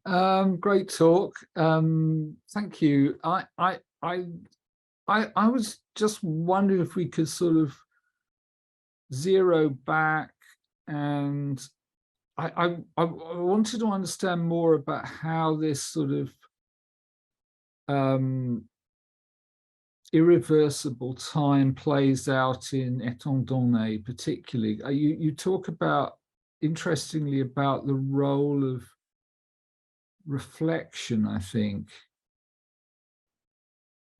or multiple reflections in that process. Maybe I misheard you, but I mean, I guess I'm intrigued because obviously the title of the work makes a sort of, for me at least, makes a connection between the sort of idea of an epistemological given, the idea of an encounter. There is some sense of it's staging an encounter.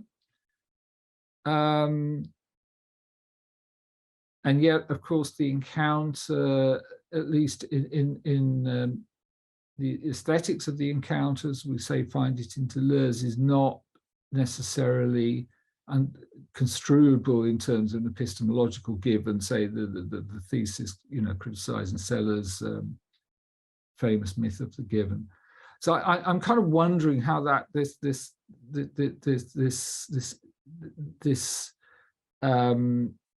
irreversible temporality and this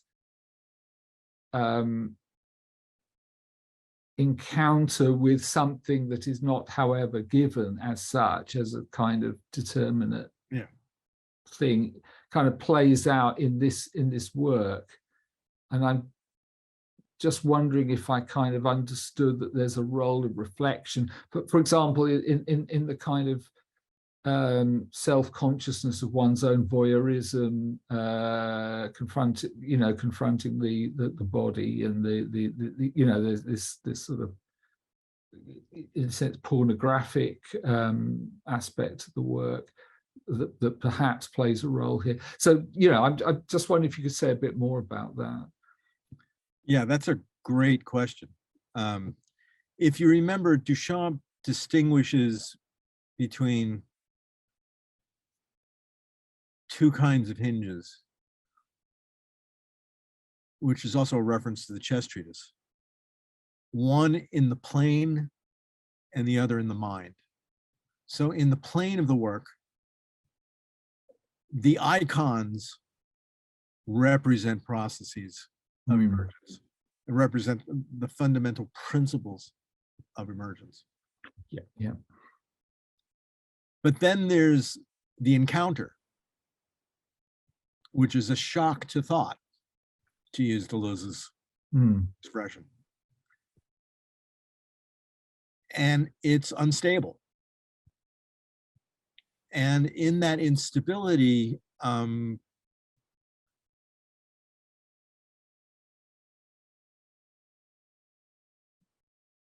theoretically,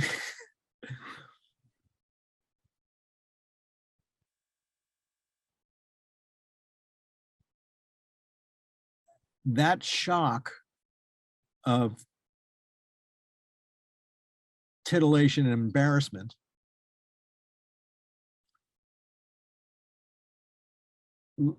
leads to a profound disruption and then reorganization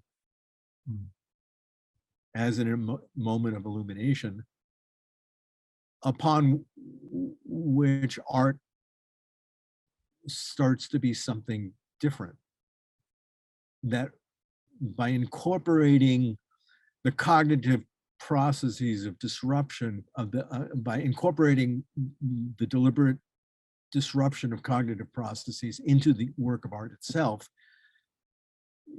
you've really changed art from the Kantian object, whether beauty or sublime, to a distributive event.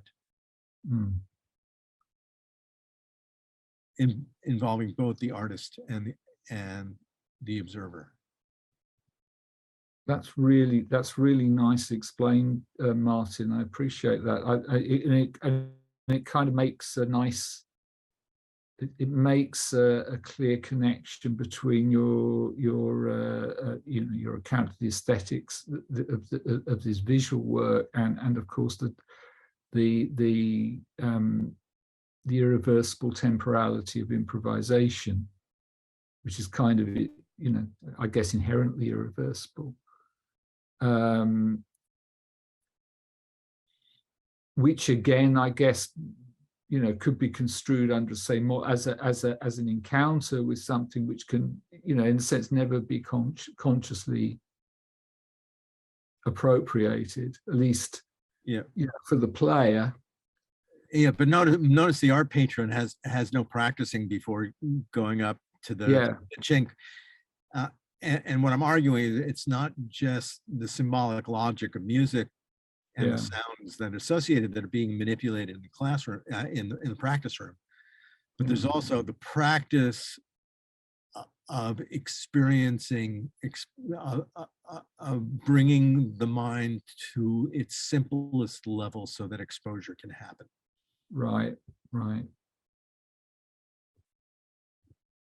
So there's, okay. So there's a sort of disanalogy then.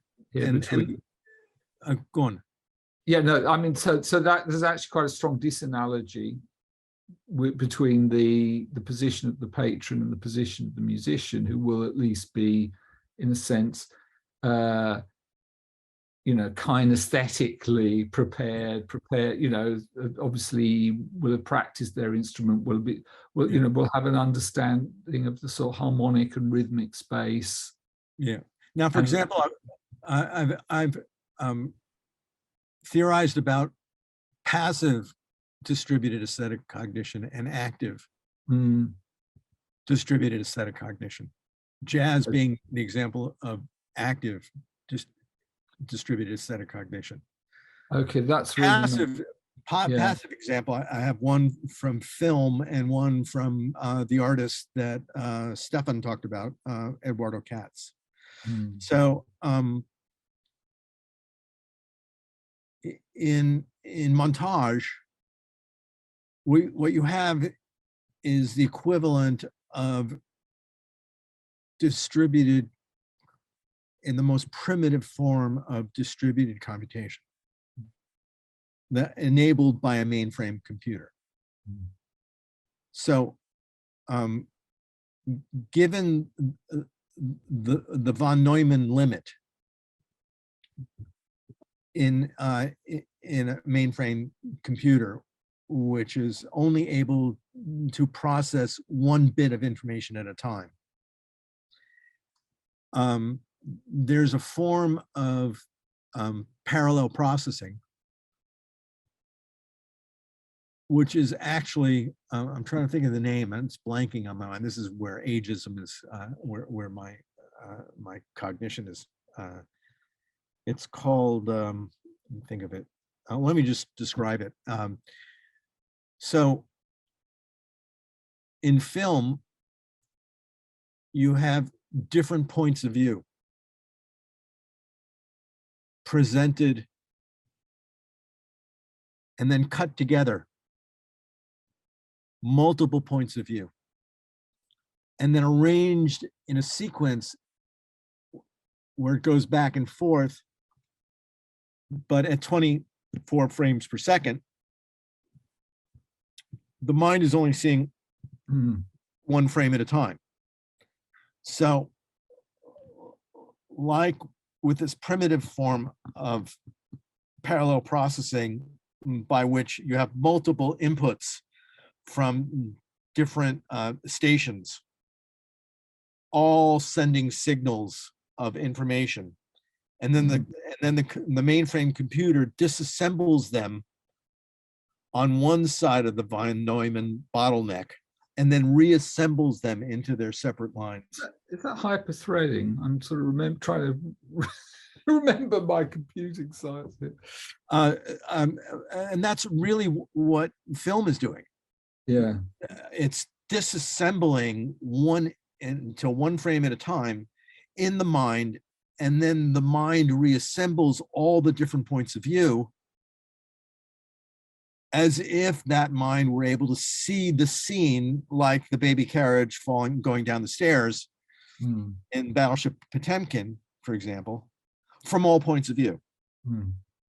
And that's an example of passive distributed aesthetic cognition. Another example would be Katz's famous work, which he did in a show in Slovenia, which I talked about during Stefan's talk, where he put a seed in soil in a pot, watered the pot, and then put it in a completely darkened room over which he hung a bulb and a CU-CME camera, and then attached the CU-CME camera to the bulb, and then established a URL. And every time someone looked at that URL, it was a strobe light, not a bulb, a strobe. The strobe would pop every time someone clicked on it. So it would be the attention of people all over the world, as it happened, clicking on the URL that generated the strobe light in the darkened room, which then enabled photosynthesis to happen, making the seed and then the sprout and then the plant a parody of Coleridge's notion of organic form. And that's another example of passive aesthetic cognition. And there are other circumstances, but what goes on with jazz is, as you know personally, as you have embodied, is a very different animal. Yeah. Well, that's a really helpful distinction, Martin. Thank you. So,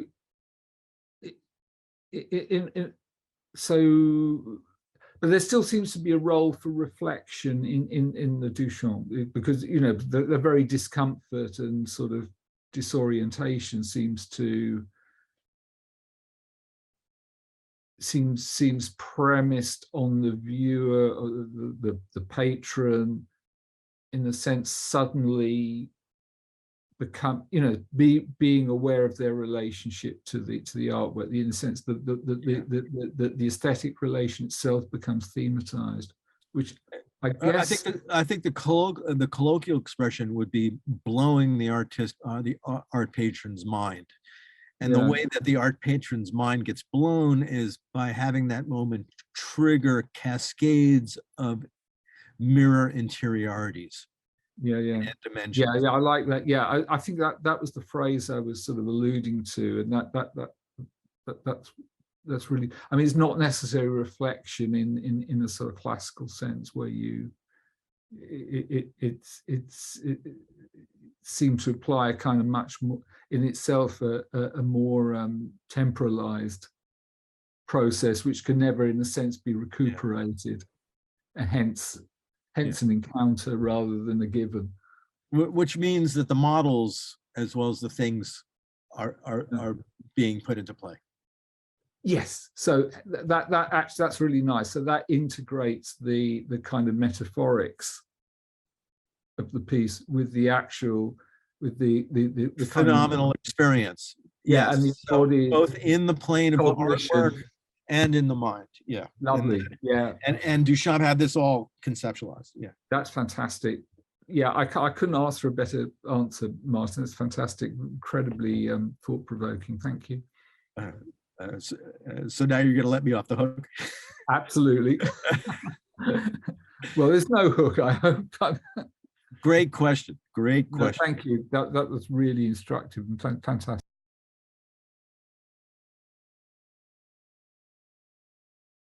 So there's from Ada. It's interesting that Poincare was trying to move away from an analytic paradigm to move away from universal explanations, but tries to replace it with probability. And in trying to do so, he also universalizes statistical probability in science and philosophy. Interesting contradiction. Yeah, I think that was right. I don't know how much he would have completely bought into that, but he certainly set the stages for other people to follow. But he was influenced by Kronecker. I mean, he partially bought into the intuitionist project. And it was Brouwer that really put it together. And Brouwer, as I mentioned, was a student of Husserl, who, along with Bergson, and Husserl cites Bergson as a major inspiration for creating a model of cognition that had to begin with irreversible time.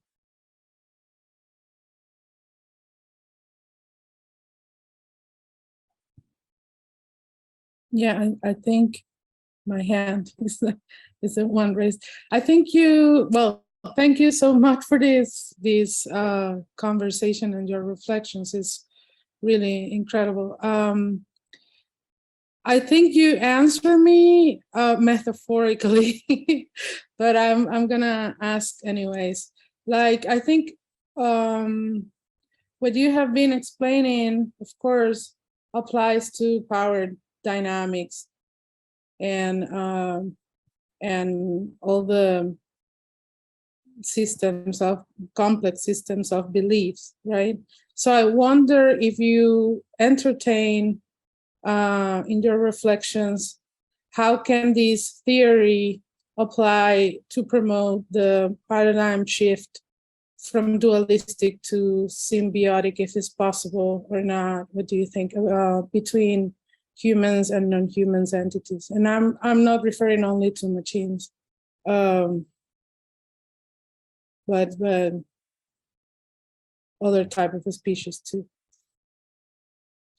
Yeah, I don't know how. I talk about this with respect to jazz. Yeah. Because it has its influence on its audience, and it celebrates cognitive bifurcation. And if you talk to people who love jazz, and perhaps you could extend it to all music, that it is a distributed phenomenon. And I've always found interesting the ways in which musicians, particularly popular musicians, recognize the role of the audience in altering their cognitive processes through feedback loops. But beyond that, I'm not a political scientist, so and nor do I play one on TV. So okay, yeah, I know it's a complicated subject, but I think I got. That's why I said that I got probably my answer from the metaphorical example. Thank you. Yeah, but thanks for coming. I really appreciate it. Martin, there are still a few questions in the chat above others' question. Do you want to take a look at them? Oh, I think Martin already addressed it. He already sort of read out loud what I had put in the chat. But I do have a question, Martin. In terms of Husserl's, better yet, Nietzsche's eternal recurrence. You had mentioned that a few times. I was wondering if you could just elaborate a little bit more, because a lot was said and I didn't necessarily capture the importance of Nietzsche's concept there. Well, I'm really not an expert on Nietzsche. And so I've been swayed by Deleuze's construction of that concept, that it's an eternal return to difference, not an eternal return to the same. So Okay. it's really an expression of pure contingency, that the eternal return is. It's not an eternal return to the same, it's an eternal return to difference. Right. Okay. Because I've never read Deleuze. So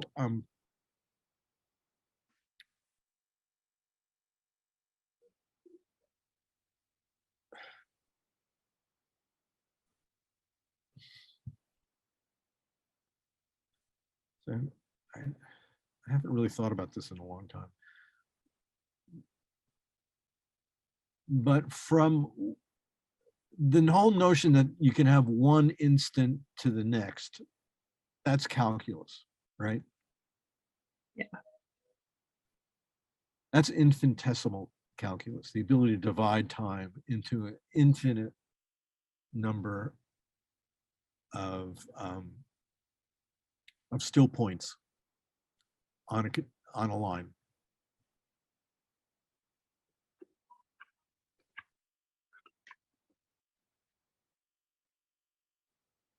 But if you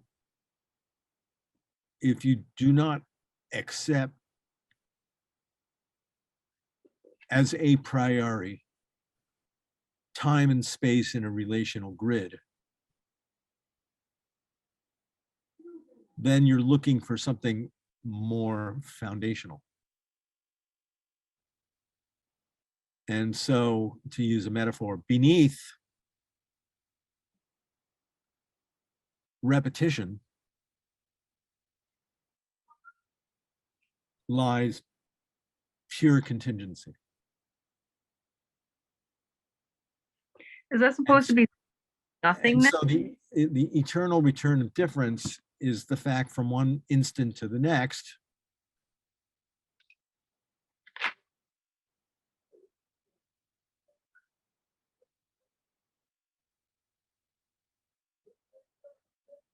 there's only the contingency of irreversible time.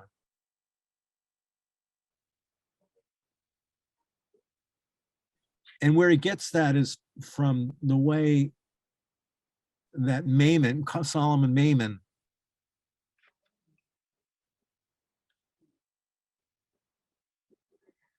challenges Kant, a challenge that Kant himself recognized as cogent.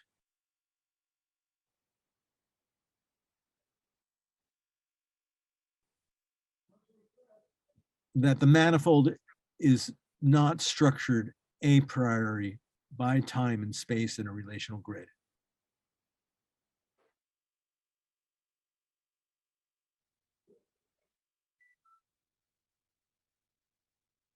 But by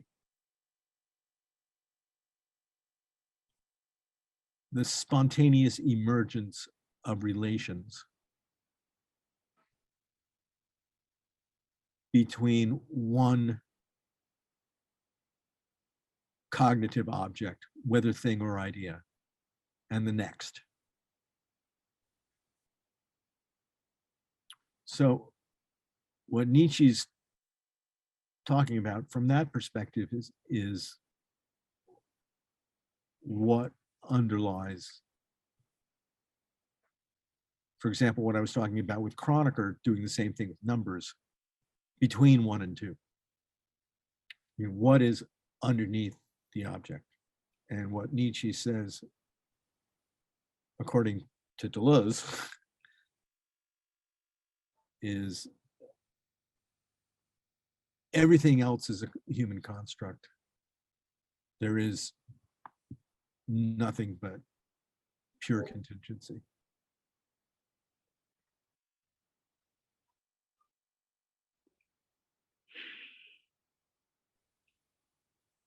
Now, like I said, I'm not a philosopher.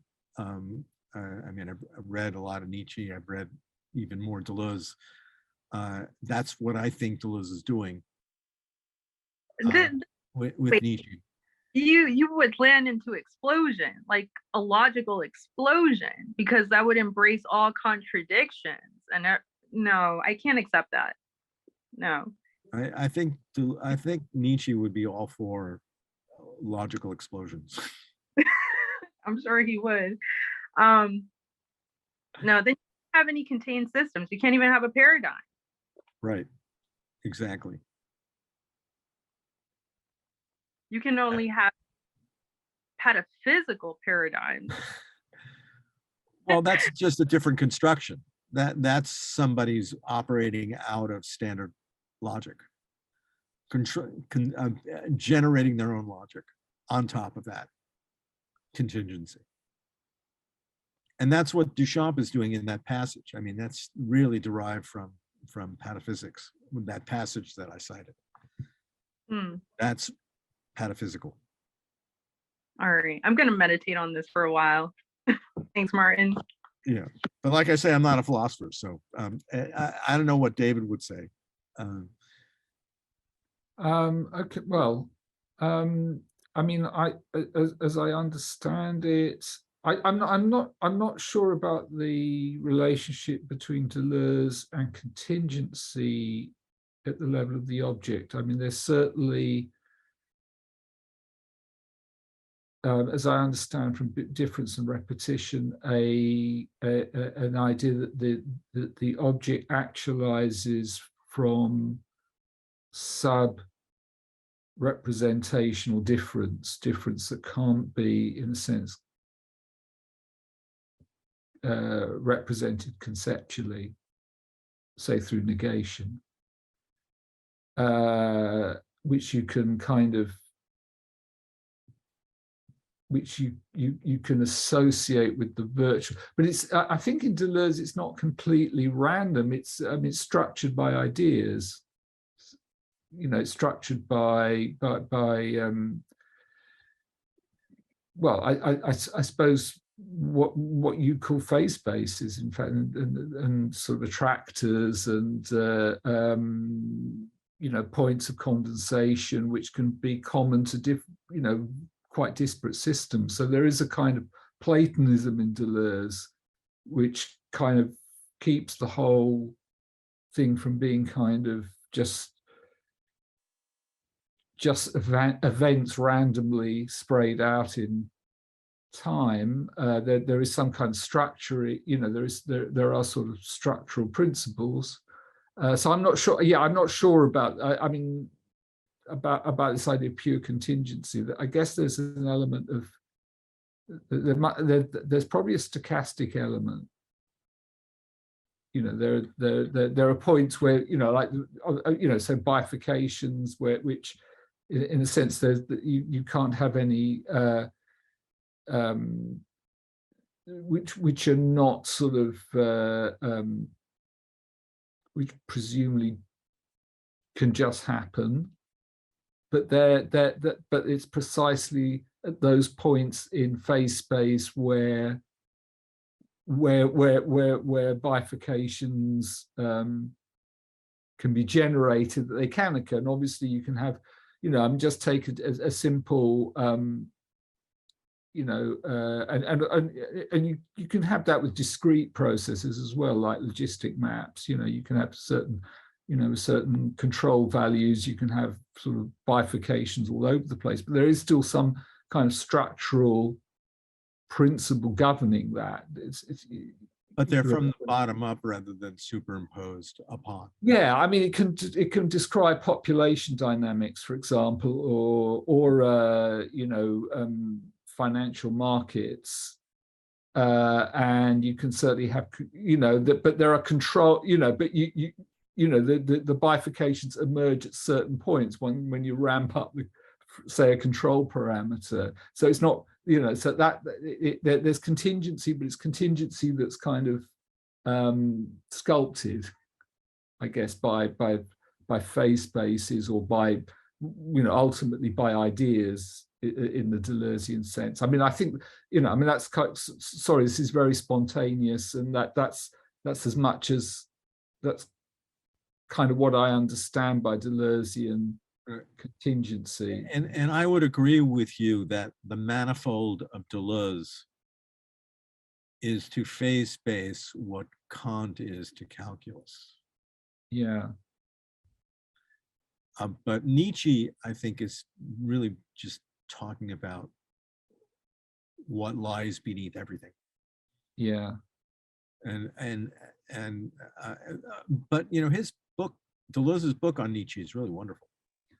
Yeah, I mean, I need to go back and reread it. I mean, I'm thinking, I guess, more in terms of difference and repetition, and you know, particularly this idea of you know, I mean, really difficult idea of sub-representational difference.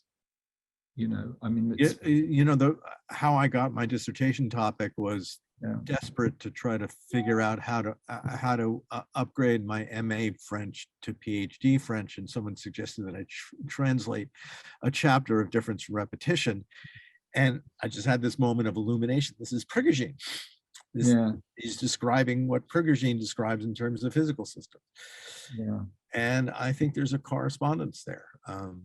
If you, whether you want to believe in natural law or not, it's certainly interesting from an analogical point of view. I think it's, you know, as I said, I'm sure you're right. I think, you know, I'm not sure I even sort of grasp this notion of sub-representational difference. You know, I can just see that it's essential to Deleuze's whole approach, his contestation with Hegelianism. You know, so it's difference that can't be reappropriated. It can't be reversed. It can't be understood through negation. In the sense, you're just pitched into it, and in that sense, it underwrites the idea of the event and the encounter that you've been exploring. So now you can see where Deleuze. Yeah, I'm more sketchy on the sort of Riemann kind of sort of differential phase spaces. I mean, I always understood them as a kind of extension of the calculus, but in a sense without kind of presupposing a sort of, you know, I mean, with, you know, a way of sort of understanding curvature without sort of placing that curvature within a particular a particular kind of neutral space. But my grasp of Riemann is very kind of sketchy, so I won't say anything more. Well, this is why I think the connection between Kronecker and Poincaré is so interesting. Yeah, because Poincaré basically starts from scratch with mathematics, and he reduces mathematics to the continuum and integers, and the continuum emerges in the relation between 1 and 2.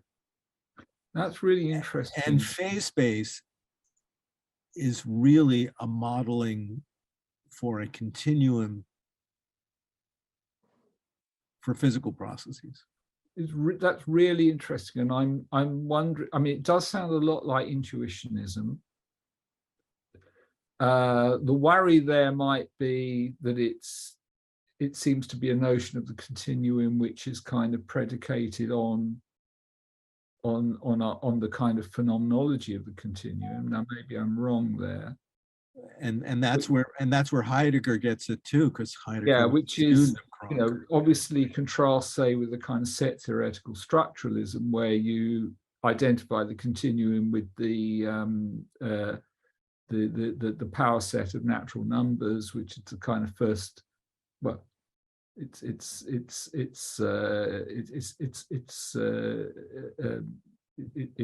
not the infinity of natural numbers, but the kind of the one you get by, if you like, permutating that as a power set. But I mean, for me, that's quite a powerful idea, precise because it's non-intuitable, and and that's actually a worry I have with Deleuze, whether there is a kind of intuitionism kind of running through Deleuze, not in terms of givenness, but in terms of the understanding of continuity.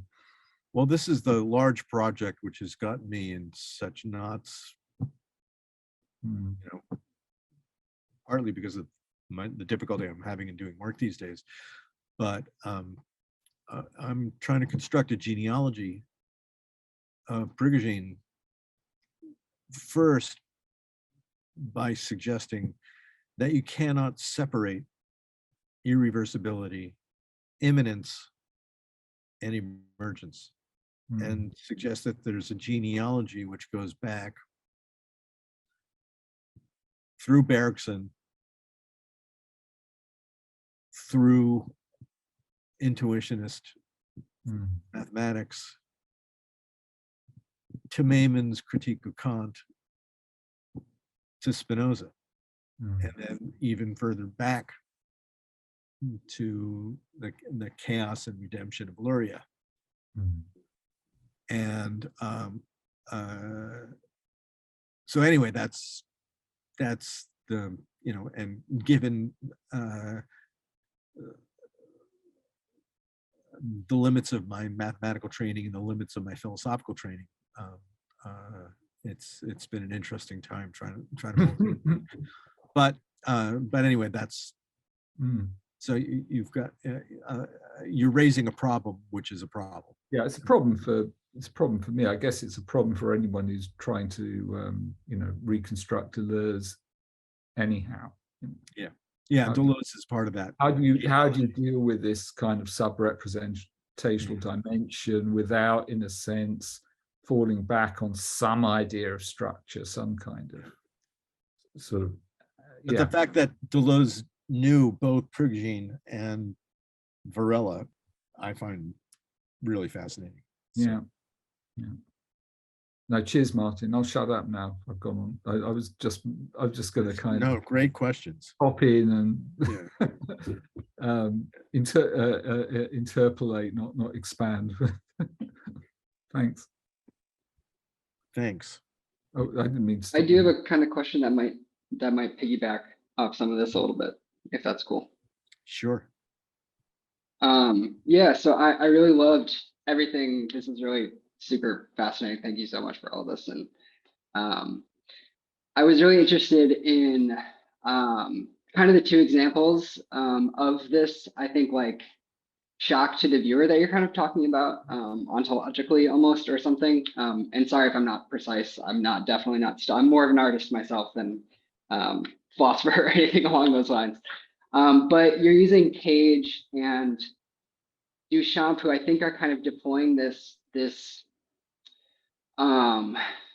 yeah, I'm not exactly sure what to call it, but sort of like an interruption in this kind of calculus, or kind of like malaise, I think, that we fall back into ontologically, that brings us into this like scientific mode of experience, or I'm not sure exactly, again, what to kind of classify it as. But Duchamp and Cage kind of opens things up. So like, again, in my understanding of Deleuze, this is almost like the becoming the body without organs kind of tactic or something. But it seems like what you're saying with Duchamp is it almost like closes it back in on the subject in this like infinite recursion. It makes yourself aware of yourself in this kind of pattern that is a sort of structure that falls back on difference, or an inability to fall back on itself almost. And like, that's the kind of like thing that's laid bare in that installation, is what I was kind of understanding. Maybe I'm a little off on this, but I'm wondering if you have other points of reference, or like those kind of seem like two extremes on the pole of ways of dealing with this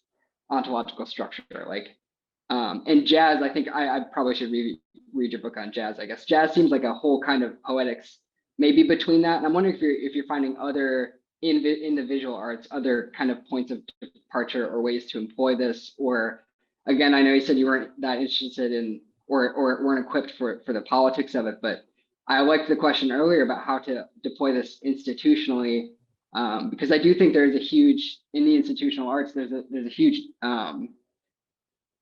problem, I almost think, with the inability to sort of address that within academia, within institutional structures, because they don't fit those kind of bounds of play or poetics or etc. Yeah, if that makes sense, hopefully, if there's a question there. I appreciate your thoughts.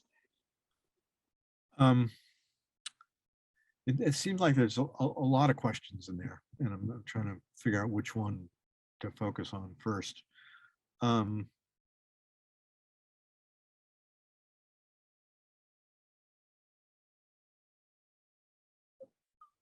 only have 4 articles out on jazz. I've put a lot of work into them, and I've worked hard on it, but the book is not out. So let's put that aside now. When I do work, I'm following Deleuze's suggestion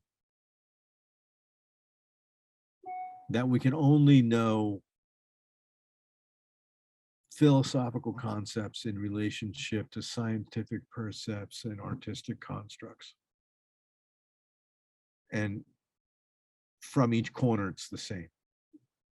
You know, we only know artistic constructs by reference to the science and philosophy of the age. So when I write,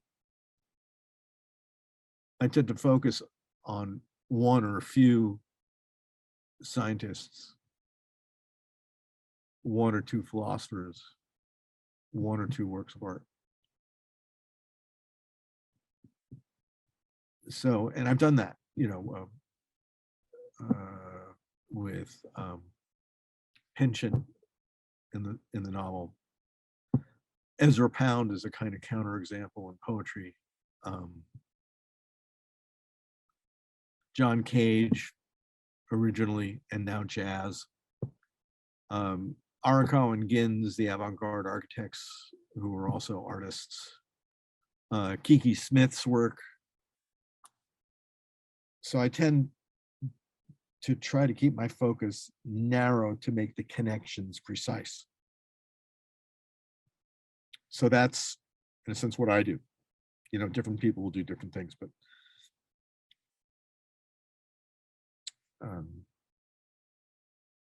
I find creating constraints helps me to focus in deeper, I guess.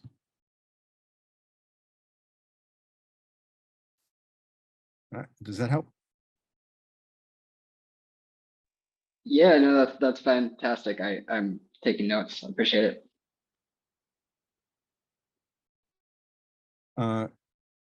Ada, where's Ada?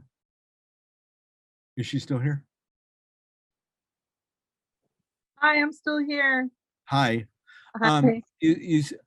Referring to Kronecker and Brouwer in intuitionist mathematics. Say, why only the relationship between 1 and 2 and not, let's say, 1 and 5? Mm-hmm. Well, before we can get to 5, we have to go through 2, 3, and 4. And we're just talking about the emergence in the mind of a mathematical object. 1. And then there's a deferring in time to the next mathematical object, which is 2. And then there's a relation between the 2. And that's what both Maimon focuses on with things and ideas, and what Maimon focuses on in this third category, that he insists that mathematics is a form of cognition distinct from things and ideas. And so the mind thinking begins to count the integers, 1, 2, 3. And for Kronecker, he strips the whole field of mathematics down to two things: integers and the continuum. And the continuum is what enables the relations. That's what emerges from those relations beneath the numbers. And so you can't get to 1 unless you go through 2, 3, 4, and 5. Once 5 exists, or 10,005, or 10 to the order of 20, then you can start forming other kinds of relationships. But in terms of the genetics of mathematics, in its generative nature, 1 and then 2 and then 3 and then 4 and 5. So if I understand you correctly, then to conceptualize 1 and 5, I really have to have like micro conceptions of the relationship between 1 and 2, 2 and 3, Yeah. and 3 and 4, and 4 and 5 before you can talk about 1 and 5. Yeah. Okay, and this is it wouldn't be something that I would cognitively process. It would be like the subconscious, right? Because I don't really, if I'm talking about 1 and 5, I really don't think about the relationship between the other numbers between 1 and 5. Well, I certainly don't think about it, and that's one of the reasons why I'm not a mathematician. But I think mathematicians do think about this, and that's why they become mathematicians, because they grab onto that form of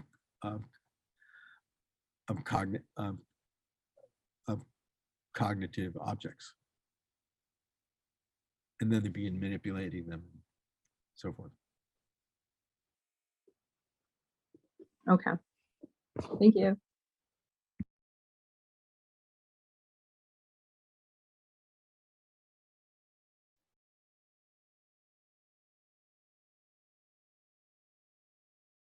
There is a question right above Abel's question by VD.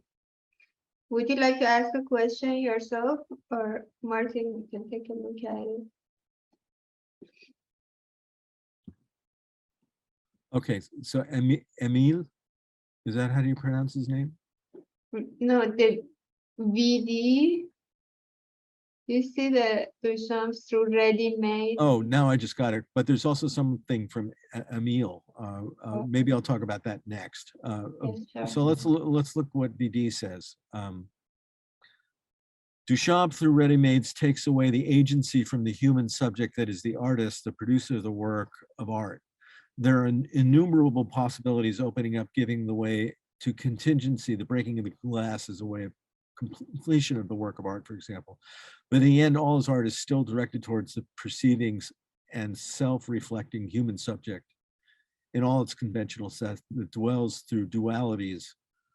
One that is to consume the work of art, similar in chess, unaccountable possibilities, but in the end, only a dualistic determination. One either wins or loses. I'm not sure that I would disagree with that at all, except to suggest that once you move from 1 to 2, you have what's called structural coupling. And structural coupling is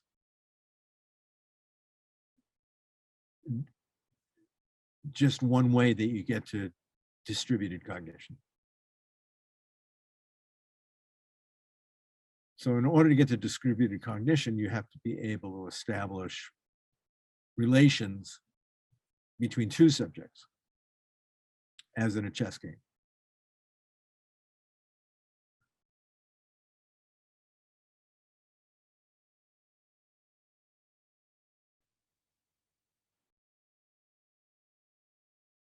But Duchamp also talks about art reception. And that's where we move from a structural coupling relationship to a distributed process that occurs through time, which has to do with acceptance, rejection, reputation, so forth. that's the long scale version of the issue that you're talking about in terms of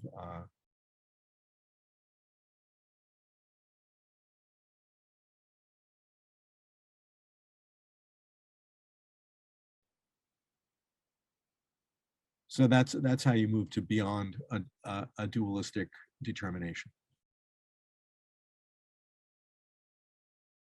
So there's both the confrontation between the artist and the observer at a particular moment in time, which is the encounter, but then through time, then you have the community. And that's where art becomes a distributed cognitive process of acceptance and rejection. Is that, do you have a follow-up from that?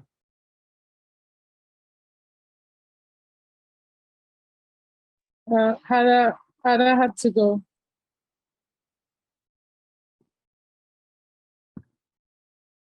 She had to go? Yeah, she left. She sent a message saying that thank you, but she needed to. Well, she missed my really great answer, so. No, I think she heard you, and it's really, yeah, I mean, it's amazing. Okay, so Emil, is that how you pronounce his name? Is he here?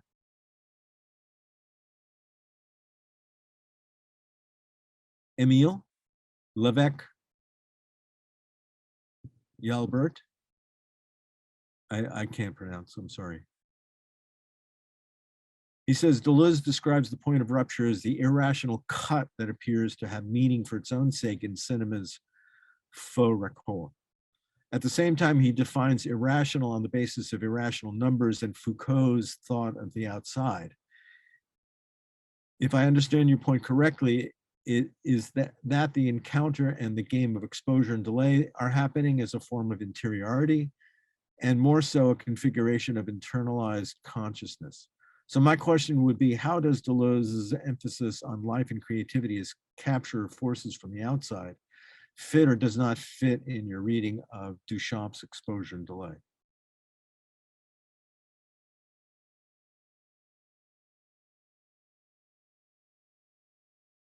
I'd have to think about that. That's a really good question. I think Deleuze is definitely influenced by Duchamp. On a number of levels. But you're also bringing in the cinema books. And the difference between Nietzsche's vitalism and Bergson's. The problem with me talking about Bergson's vitalism is that I don't see him as a metaphysician. I see him as a materialist, even though he uses the word metaphysics.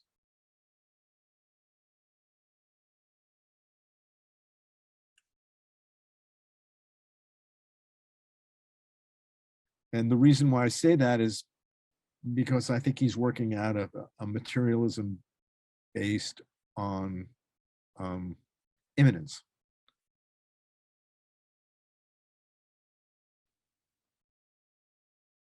And that's certainly something that people might argue with.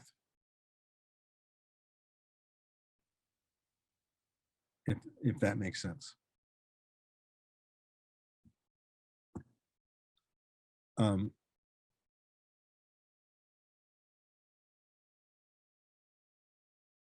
So emphasis on life and Deleuze's emphasis on life and creativity as capture of forces from the outside.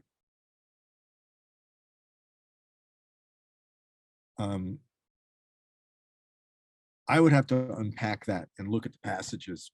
I don't think I agree with that characterization of Deleuze, but I would need to think about that much more carefully than I can here. So my apologies for that.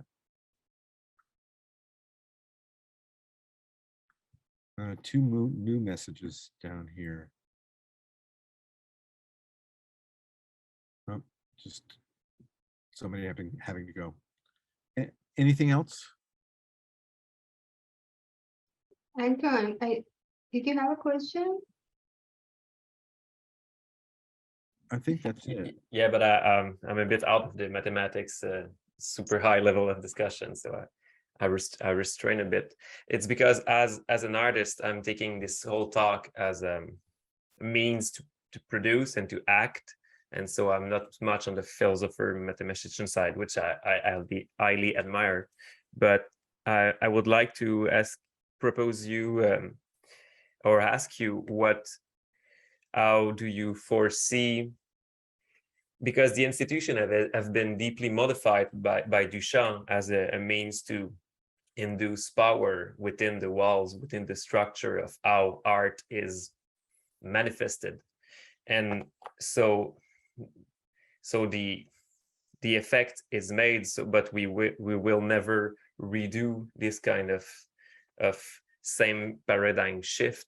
So I'm worried about the next paradigm shift, and I'm highly, because these kind of talks, I love them, but they make me deeply anxious, not negatively anxious, but they make me anxious about my power to produce paradigm shift and to produce big mistakes. And so here we are with the technology being able to witness art at a higher speed. I feel speed is very important right now, because you don't only see one, you are not only witnessing one artwork that produce this kind of self-reflection mirroring of your inner self. You see 1,000 of them each day, and so at an higher rate.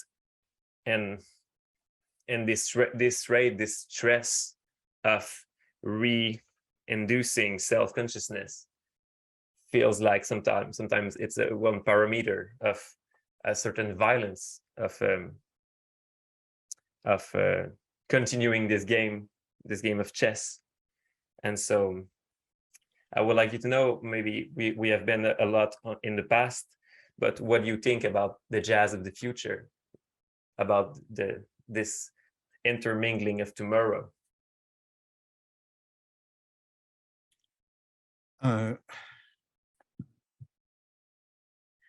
I really haven't thought about the jazz of the future, because I find it so difficult to try to articulate what jazz is like in the present. But there's something that jazz musicians know that the rest of us need to understand, I think. And that is, they cultivate deliberately cognitive bifurcation. In the context of a kind of immanence, which within the individual is called flow, and amongst individuals distributed is called groove.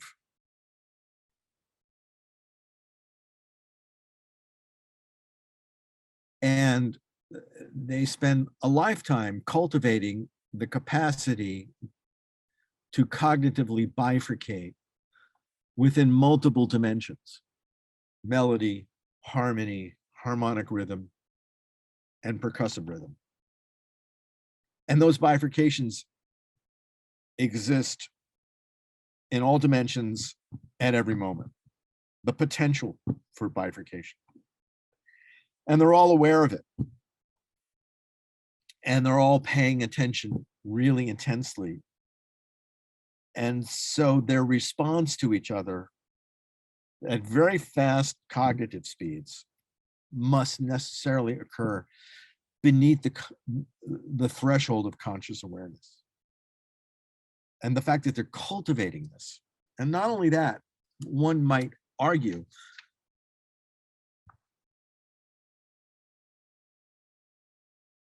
that the usual gap between conscious cognition and unconscious cognition gets dissolved here. The conscious cognition that goes on in the practice room must necessarily exist on the bandstand. For example, I experienced it as an incompetent novice player starting up again, having quit for 30 years when I was starting to play around in the Pittsburgh area, where I would be practicing all these possibilities for improvising over, like Charlie Parker's Blues for Alice, for example. And I would come up with all these possible melodic ideas. And then in the process of superimposing that from the top down onto that musical moment, I've stopped listening to what the other people are doing. And I've also, for example, lost track of where I am in the song form. And one of the things that I discovered, I found a way to describe, was the cognitive dissonance between fast and slow forms of cognition. Very slow forms of cognition, which enable you to maintain the frame of the song form.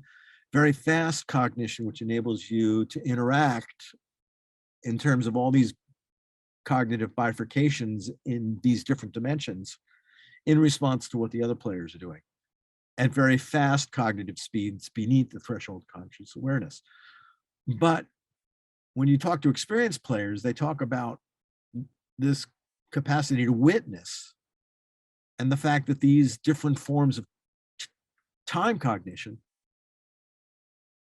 at different speeds are existing simultaneously, and they are able to maintain awareness of all these levels. That the mind is a multiplicity, and jazz musicians know that better than anybody because they experience it. And the more experience you have, the more all of that becomes conscious. So there's continuity of cognition at fast and slow speeds. That's absolutely amazing. And it's hard to believe that that's going on, but that's what's going on. They are able to experience the mind cognizing the world at different speeds at the same time. Mm-hmm. That would be a nice translation for the body without organs. It will be more a multi-dimensional organ body, or you will switch the organistic architecture of a body to a vectorial stacking of the. Well, I think you would love the work of Francisco Varela, actually, and I think it's the connection between Deleuze and Varela that got me here. Mm-hmm. At least in terms of these issues. Yeah. Wonderful. Thank you. Yeah.